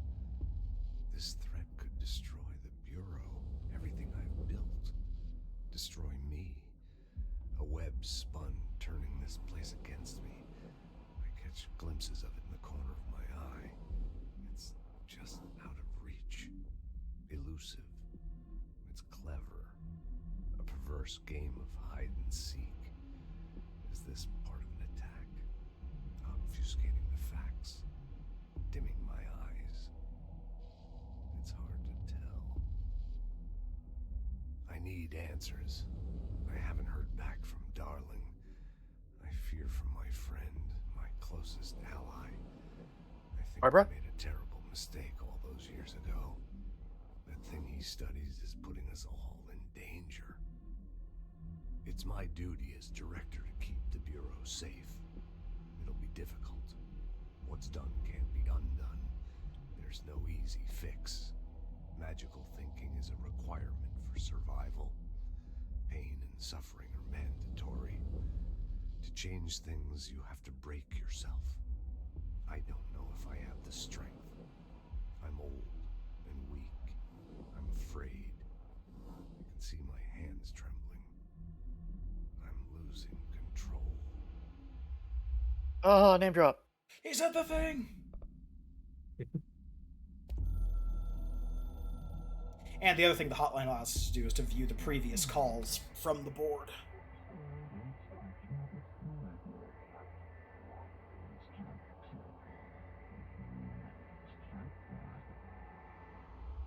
Game needs us.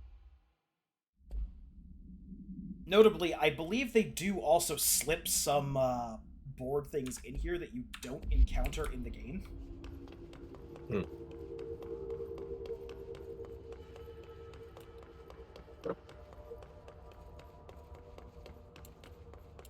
Further way of playing around with interface and what is game and what is story in game. And we're back in the director's office.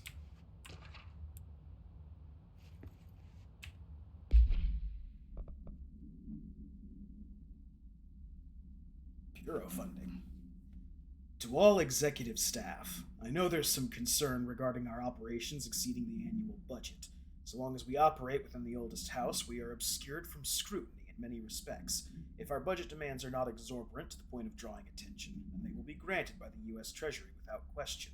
The FBC is just another line in another spreadsheet that some lowly accountant won't even notice. Their eyes will skip over us, as if we weren't even there. The nature of the oldest house allows us certain freedoms in how we operate. Our being here is no accident. Regards, Zachariah Trench, Director of the Federal Bureau of Control. A common theme in both the SCP Foundation and in Control is we found all of these things, and they're very clearly dangerous. But maybe, just maybe, if we were crazy enough, we could take control of them and use them for our own dubious ends. You said the word again. That requires Level 4. four. Do not have.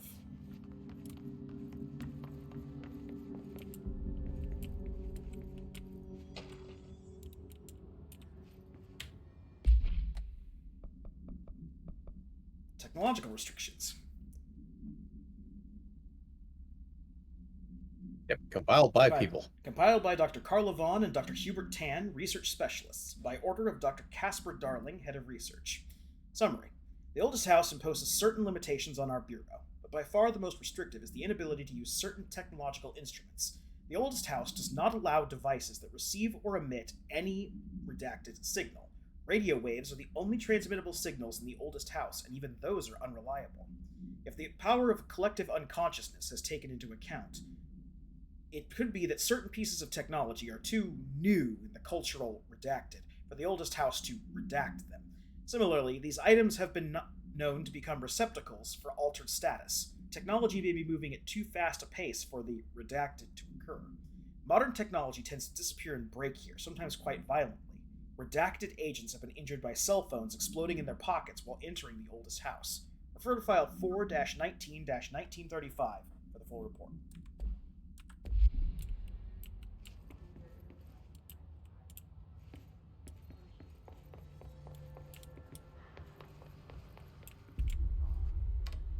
The radio does not work.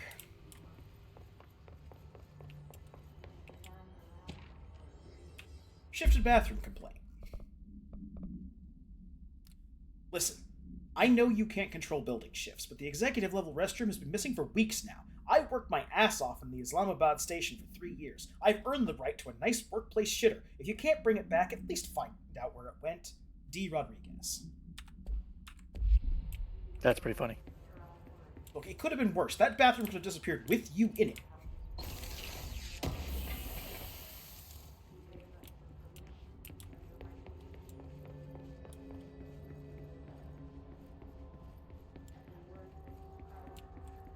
Nobody wants mystery poopins, Rodriguez.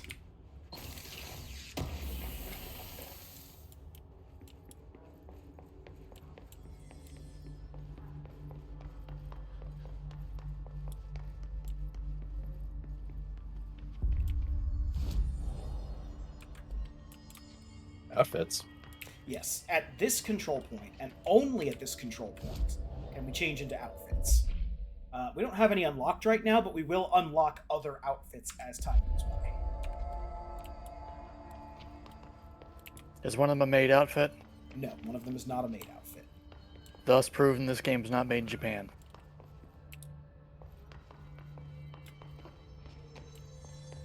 Oh, but speaking of made in Japan, look forward to, in the future, an appearance by Hideo Kojima. That was an unopened one security door. I think, wasn't Yes, now that we have security level 1, we can walk in. Kojima's in this game? Hideo Kojima is in this game. I will point him out when we get there. But that won't be for a while. He is on record as saying this is one of his favorite games. Compiled by Emily Pope, research specialist, by order of Dr. Casper Darling, head of research. Summary. Objects of power are unique in their capacity to grant certain individuals paranatural abilities. We call these individuals para-utilitarians. The potency of these abilities depends on the para-utilitarian.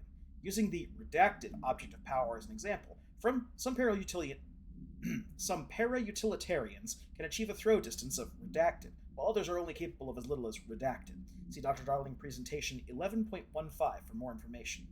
What exactly determines an individual's paranatural competence is unknown, but it is largely believed that some redacted exists within the body and that, like all muscles, it can be exercised. To continue my analysis, I officially requested access to the Northmore records, considering he is one of the most accomplished para-utilitarians the Bureau has ever seen. Dr. Darling is still considering this request. Refer to file 8-54-1982 for the full report.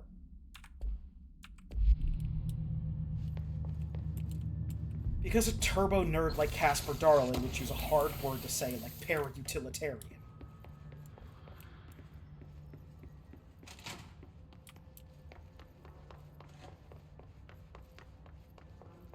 Problem is, you can never be safe in these offices because as time goes by, you keep coming back here, and more reports keep appearing. So I just gotta do a loop here to make sure I haven't missed anything that has just appeared.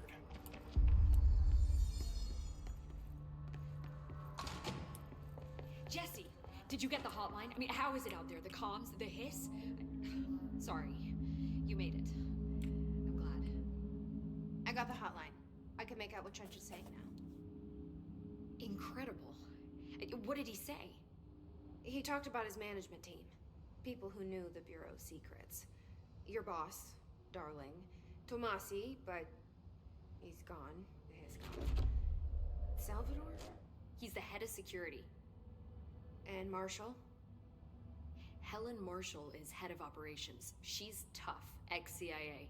She took her rangers and went to the research sector to secure the HRA production. She hasn't come back. Someone who could help us. The other sectors. How do I get there? It's impossible because of the internal lockdown. You can perform a directorial override to lift it, but that can only be done in the maintenance sector. Normally, you take the sector elevator down there. It connects all the sectors, but it won't work while the lockdown is in effect. We already got past one lockdown. Maybe I can find a way. Jesse, look, with no prep, no training, in this extreme situation, you are doing phenomenally well. And all that and the hiss can't seem to affect you. I mean, I would love to run some tests on you. If Yeah, how about now? that is. We could find out something that would help us. Tests? I don't know. She might find out about you. But I wouldn't mind understanding more myself. Okay. If you think it will help. Great. I'll check the internal documentation for any lockdown bypasses. We need to get these sectors open to locate Darling and Marshall. And I'll look for a way inside the maintenance sector. The sooner we find one, the sooner I reach this override.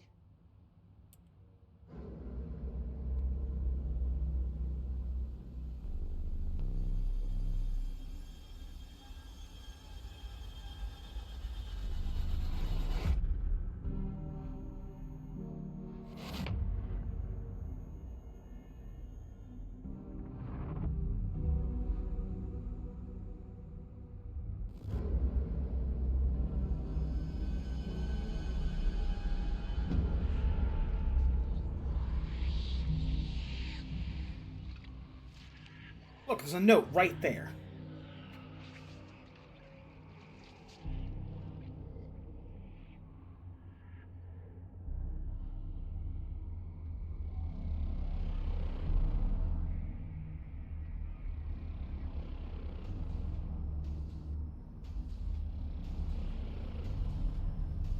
Yeah, the maintenance sector. And the horrible reactor we have inside.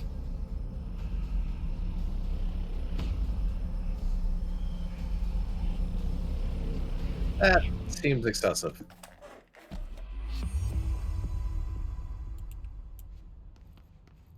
Okay.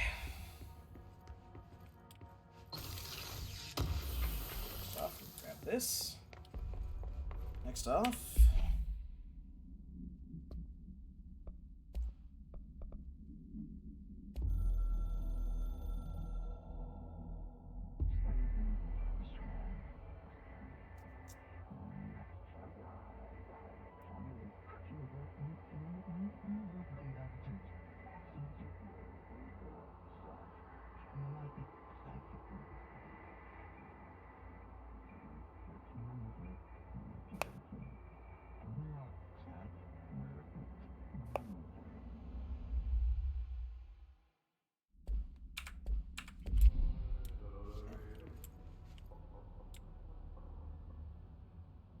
Hi, Jesse.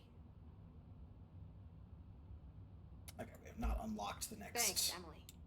I'm sure I'll have more questions soon. set of questions Just from let her me know. yet.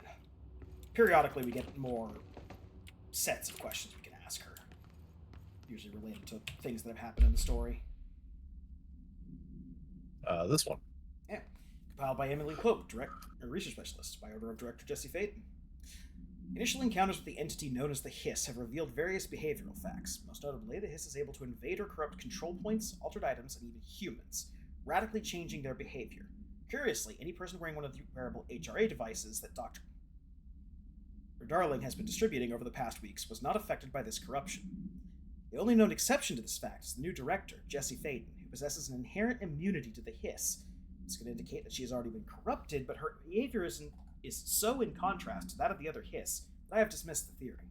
My final observation comes from Miss Faden herself. She's able to cleanse material and organisms with Hiss corruption. We tested this ability on a Hiss-corrupted entity, but unfortunately the process seems to kill the host. Perhaps the host's physiology becomes reliant on the Hiss? More work to be done. Refer to file redacted for full report. Do you hear that? Someone's singing. Where's it coming from? Singing. Sounds like it's coming from the elevator. Hope has asked us to document the Hiss incantation, she calls it. You mean like in person? In person, with a pencil and paper. I think she's trying to get us killed. Okay, so now we have access to the other parts of the control points. In order, we have abilities. We have our passives here. Okay. Just gonna give ourselves additional 10 to energy. And as you can see down here, as we assign points to different slots, we unlock additional passive slots for things. A second gun form, a second personal mod slot, and a third personal mod slot. So just dumping things into points is a good way to get you access to more mods, which is a way to get access to more powerful abilities.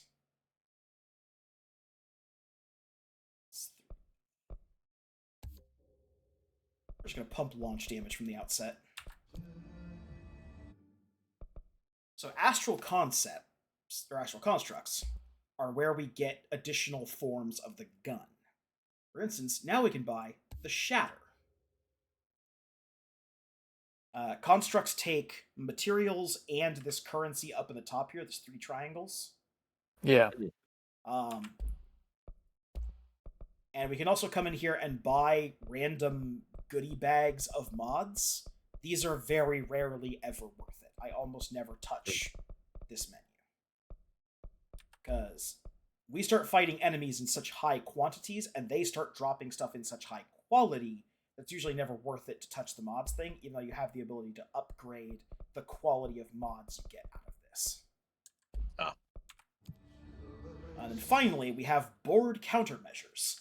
So at any time, there will be 5 missions that we can take to do things in various areas. We don't have the charge mode, so we can't do charge. we do have the Shatter, so we can kill 5 enemies with the Shatter gun. Kill enemies in Executive with headshots. We don't have the Pierce either. And killing his guards.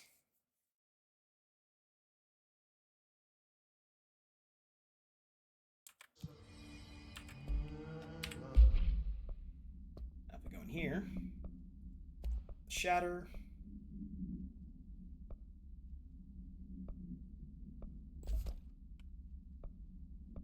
And we put its own mods in there. We can pick up duplicates of mods, and we can put duplicates of mods in all 3 slots if we wanted the same effect 3 times over. Nothing stopping us from doing it.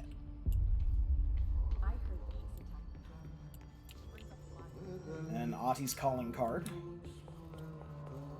Step to the side here real quick.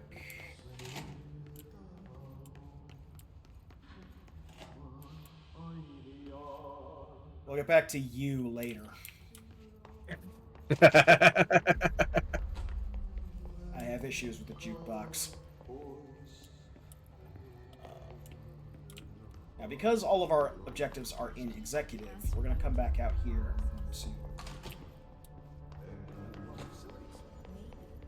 do a quick loop, see if I can force some enemies to spawn.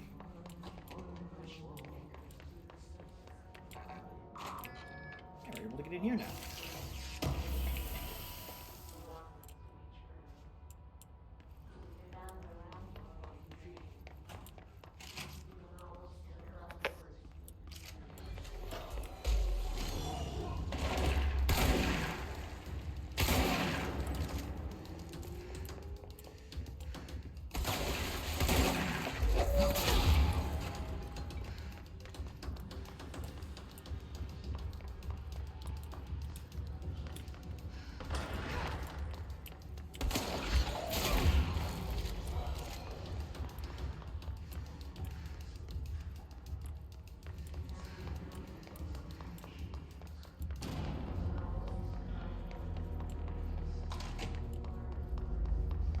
Okay, well that looks easier. Spawning in here.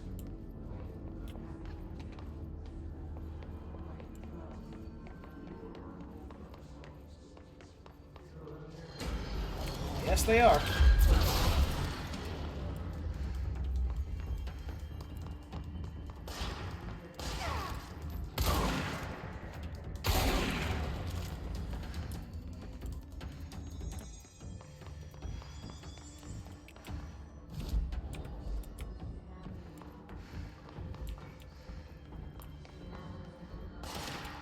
Aha! Oh, there's more of you down here than I thought.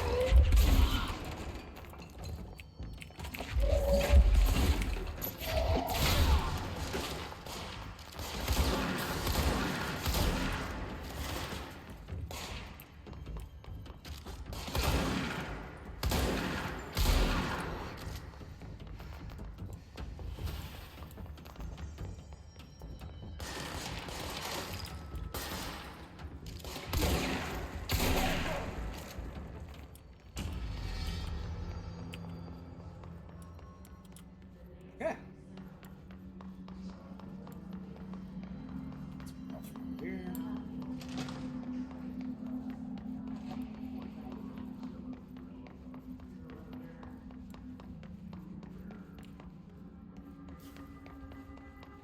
Make I spawn in here.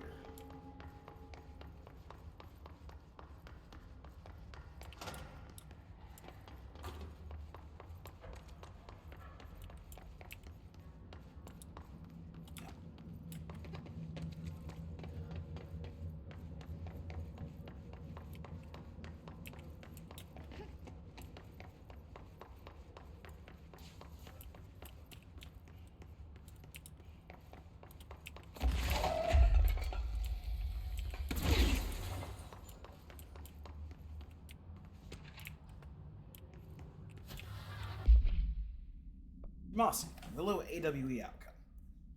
National news sites have begun publishing the story of the polar bear attack on the Alaskan town. You all know I don't like to boast, but claiming that the family was killed by migrating polar bears desperate for food because their ecosystem was being ruined by global warming was a stroke of genius, using current ecological concerns to make the public much less likely to redact it.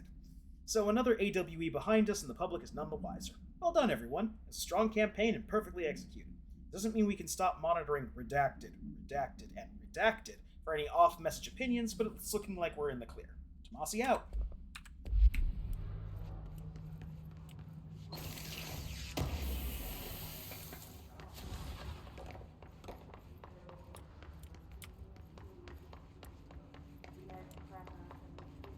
Notably, they do not seem to have borrowed the concept of amnestics from the SCP Foundation, which are a non-defined set of drugs that cause memory loss in grades from A to F, with various levels of side effects as you go up the grades.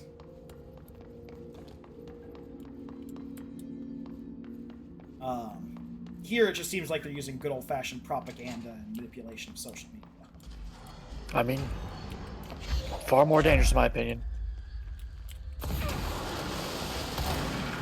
Yeah, you have to expose your agents to social media.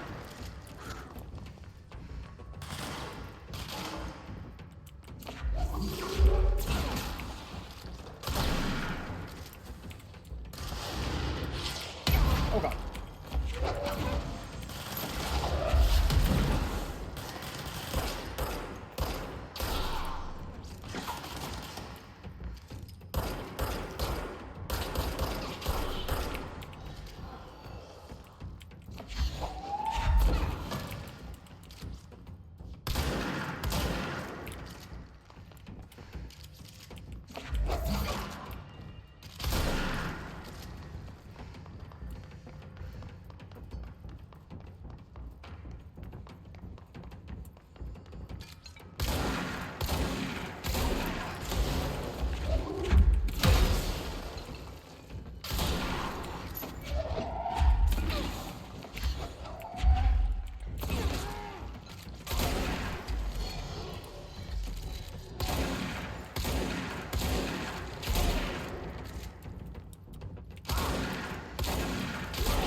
Enough.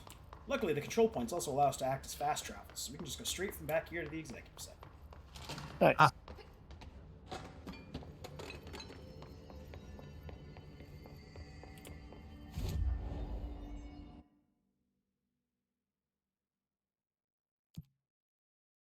And completing the board target here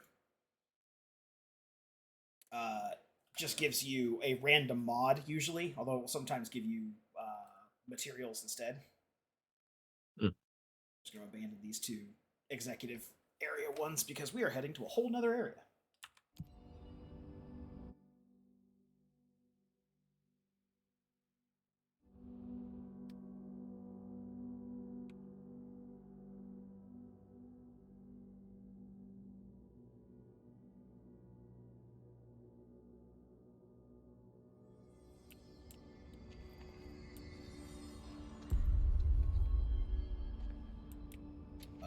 Hope wants us to get a field log set up as soon as possible. This is not normal. Not in the sense of, like, weird things are happening at the Bureau of Control. This is, I The think game the is lighting weird. engine fucked up. And Whoops. did his Yeah. lighting. Meet me in the maintenance. Like I said before, the janitor is a friendly face.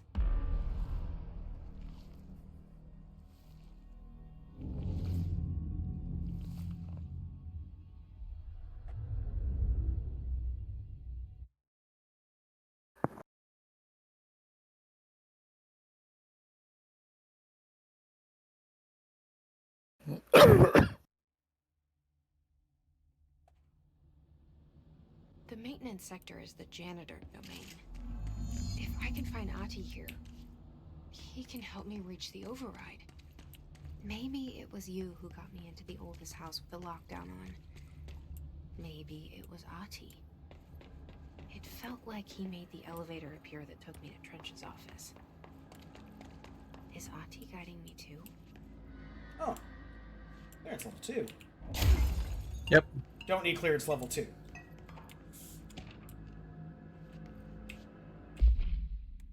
Book Club, Lopez. Unless You, review by Captain Lopez.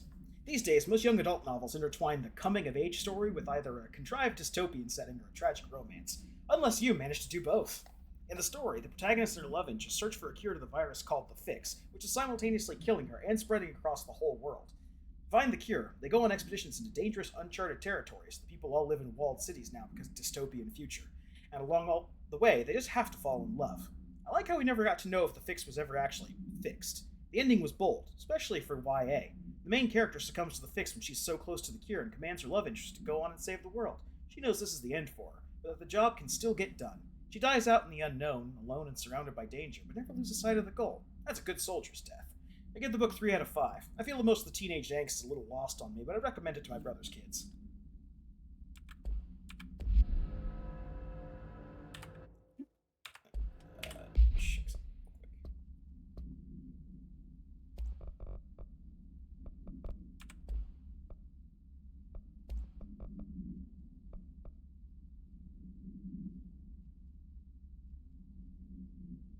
Yeah, that was what I thought. The thing about this one, they both read the same book, entirely different. Yep. Yep.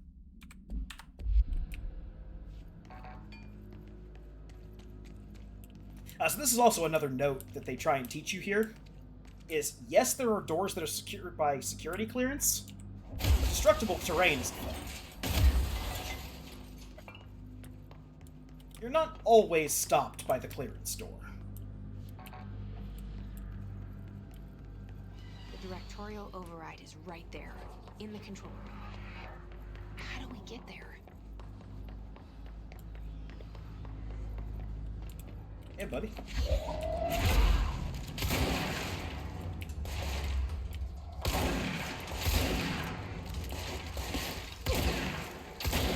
So I have not talked about the scatter in general. The scatter is the first alternate mode of the pistol you get, and with the right mods can become an incredibly brutal sniper rifle, because you can get the spread of pellets from the shotgun down to 0. Ah, nice.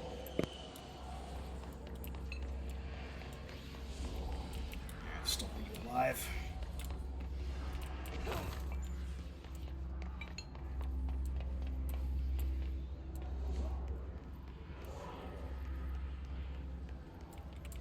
There we go.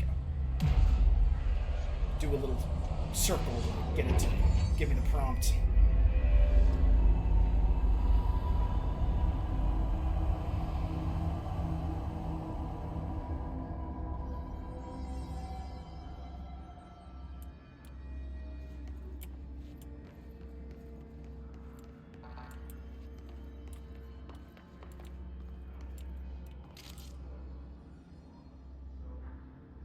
Can't find your office? Watch your step.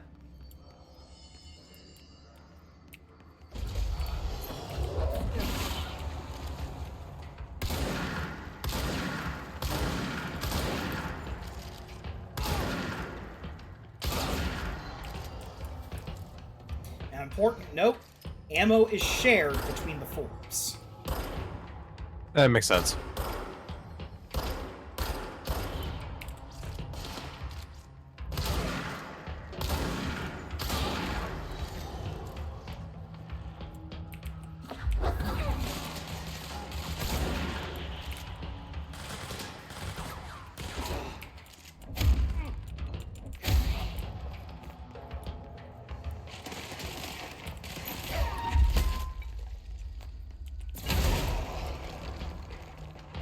And yes, it is also possible to bonk people with the objects by pulling them from behind them.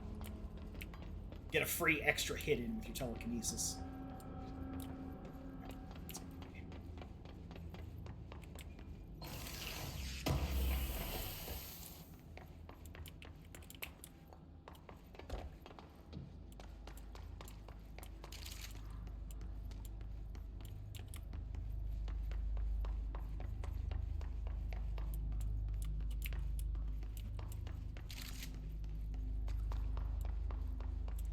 That's level 4 security.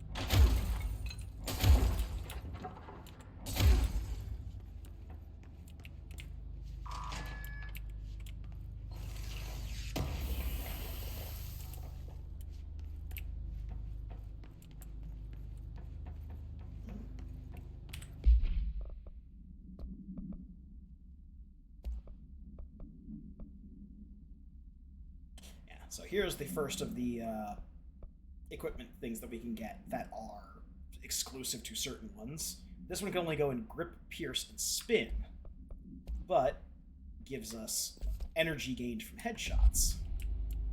Ah. What's down that way?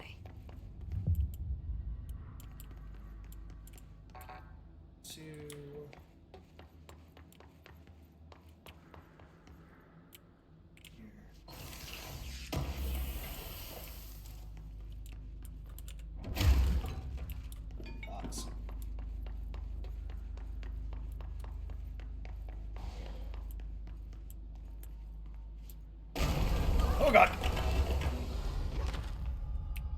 Well then. We were lured in by the fancy blinking lights. Ugh, this place makes me nauseous. An object of power. How do you think it got down here? Who wants to go on the horsey ride? Hey, now they, Why is kid stuff always so crazy? I'm sure it's safe. like a drugstore. That's like a merry-go-round. Yeah, that's merry-go-round horse. Yeah. Horse. Been there. Only it's been turned evil.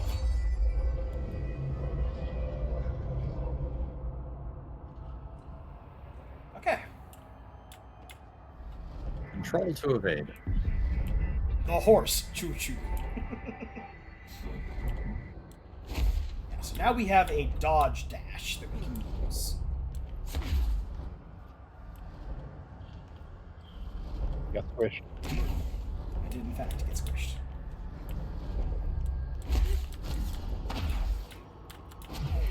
We can also use it in the air. This does, however, take up energy.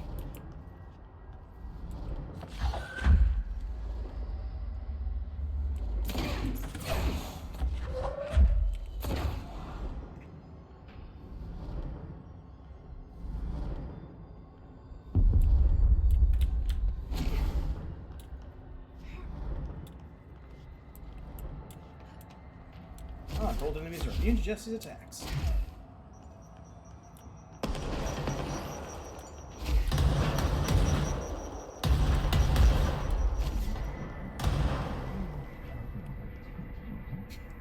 You and the horse are now bound, friends for life. I love the weird turns of phrase that the board of directors use. Yep. It's just the weirdest stuff. But merry-go-round horse. Acquired in 1998. OOP 16-KE. Objects should be kept in a confined space when unbound. A fiberglass horse once used as a seat for a merry-go-round ride. The pole is still connected to the object. The object is capable of moving short distances at high speed. This can be quite dangerous when redacted its path. The object is currently bound by redacted. The object was discovered at the site of an abandoned amusement park. Local redacted report that rides would move on their own and that they would be chased out.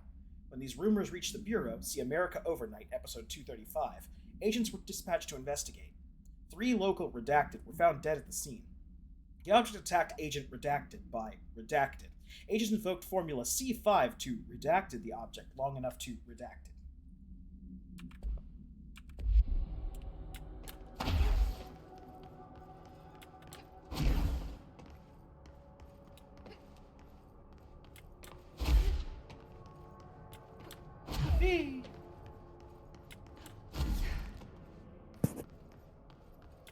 Ah, the bloom.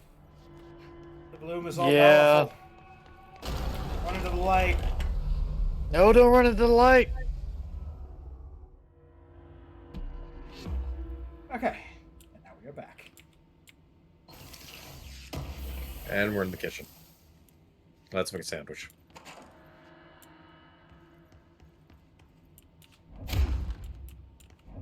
I can't use my human hands to open the refrigerator. I can only attack and telekinesis. Curses.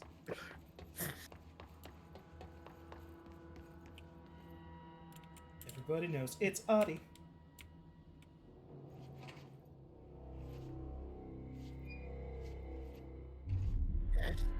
Well, that was predictable.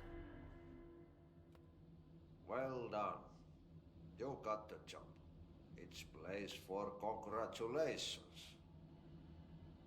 Yippee, saatana. It happened in the last drop. I truly need an assistant. Funny thing is, I've been a janitor. I'm more at home in that role than as the director. Only Ati here seems to see that.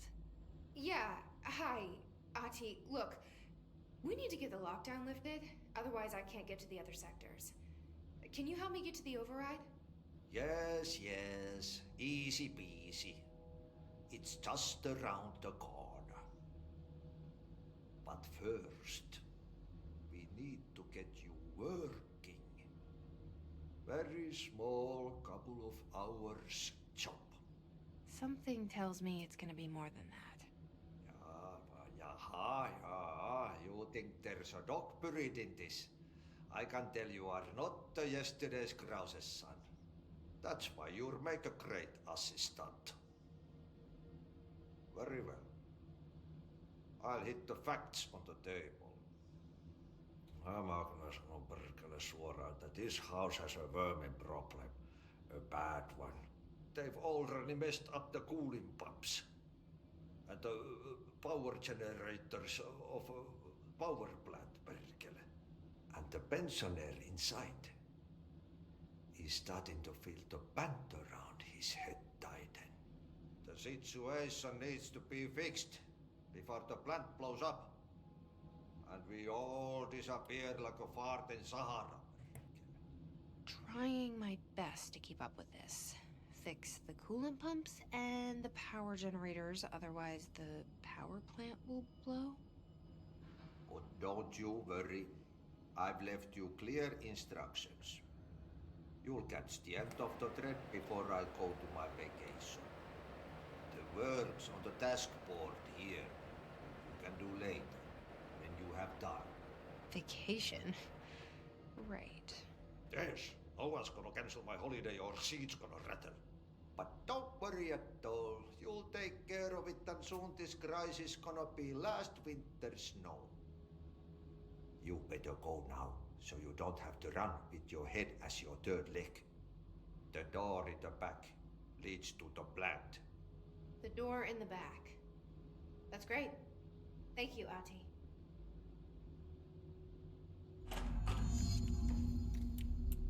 Ati, second best character in the game, in my opinion.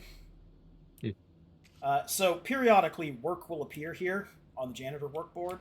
We can come here for side quests. Ah. Yep. Burn the trash. Throw it in the fire. Burn it all.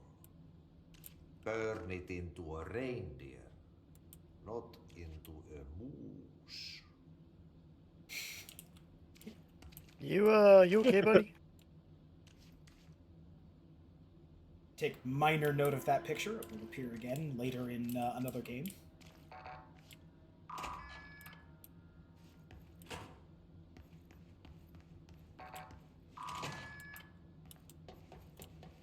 And now we just have access through here without having to go through Ahti's room. Okay, so what happens again if that thing blows up? Power. Explosion. Too much. Director's duty. Haha, that's a duty.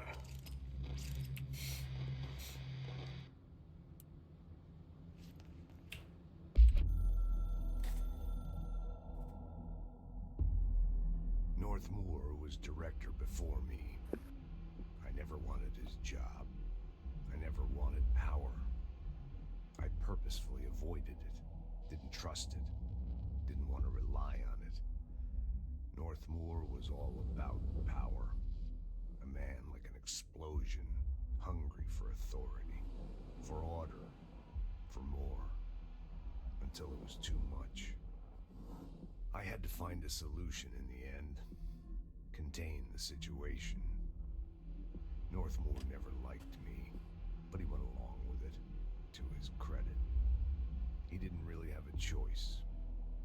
I suppose at the end of the day, a director's most basic duty is to keep the lights on.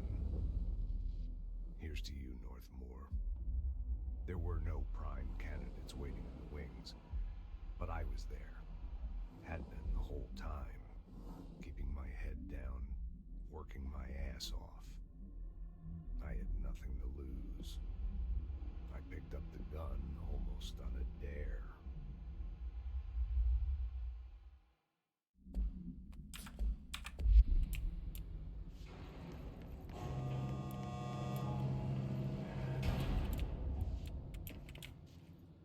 So, yeah.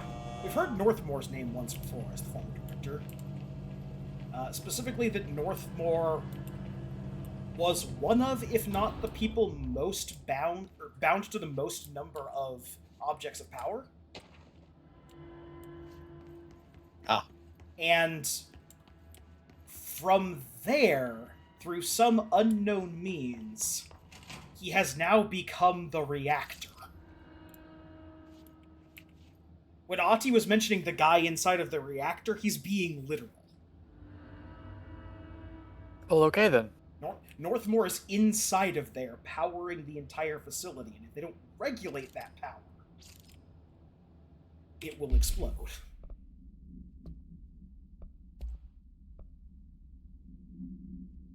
An object of power escaped the Panopticon a couple of weeks ago, and they want everyone to keep an eye out for it. So if anyone sees a merry-go-round horse zipping around the sector, alert me immediately. Do not try to contain it on your own, and definitely don't bind it to yourself. Your security chief, Simon Arish. So what I'm hearing is bind it to myself. Gotcha. Hey, are you new? Go talk with Chief Arish in the security booth. He's in charge here. Ma'am! Hey! Chief Arish, FBC Security. Shouldn't you be in a safe room? They all have HRAs. We're on the same side. My name is Jesse Faden. I'm here to perform the directorial override to get the lockdown lifted. Yeah, Chief Arish, FBC Security. I'm just... Oh, hang on, you're the new director. It's a pleasure, ma'am. Let's skip the formalities, please. Right. Faden, ma'am. Look, as you can probably tell, it's a bit of a shit show down here. We've been holding our ground, but whatever's gotten into our buddies has them wrecking the coolant pumps and the power converters. The NSC keeps overheating, and my crews keep getting shot before they have a chance to make any repairs.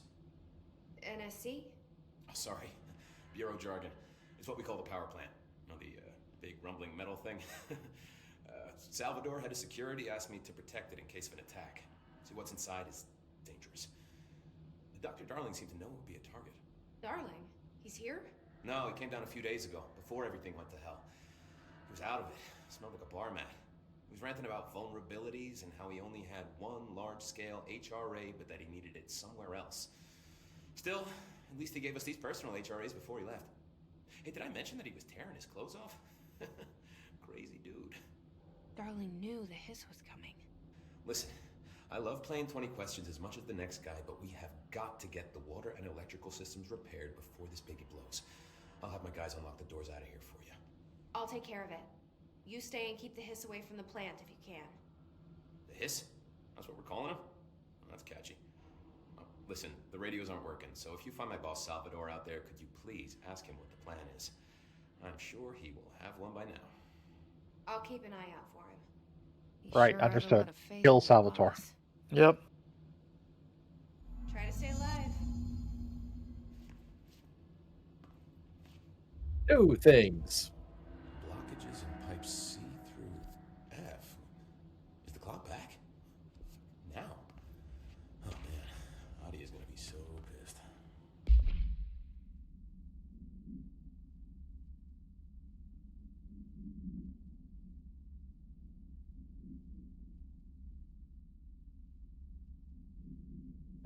Krampus, are you muted? Yes, I was. Sorry about that. To S. Arish from El Salvador. Subject, keep a lookout. Hey, Simon, I got your message. Yeah, if someone in the sector is asking about Adi, just tell him you'll handle it and leave it at that. Under no circumstances should any day-to-day personnel, or should any personnel intervene with his day-to-day routine. I told you everything I know about him, so you could better deal with his odd habits, but yes, it's still very much a classified matter. Also, I saw your report about the quarry worker who wandered into the Foundation. Detaining him was the right move. We'll figure out what he saw before we decide on next steps. Cheers, Lynn. P.S. In case you haven't noticed, something is up between Trench and Darling. I know this isn't your strong suit, but try your best to stay out of it. Alright, so we've made our way into a whole new sector. We've met some new people, and now we've got a very important job to do before we are all destroyed. However, it being 11:51, I think we are going to call it there. Yep.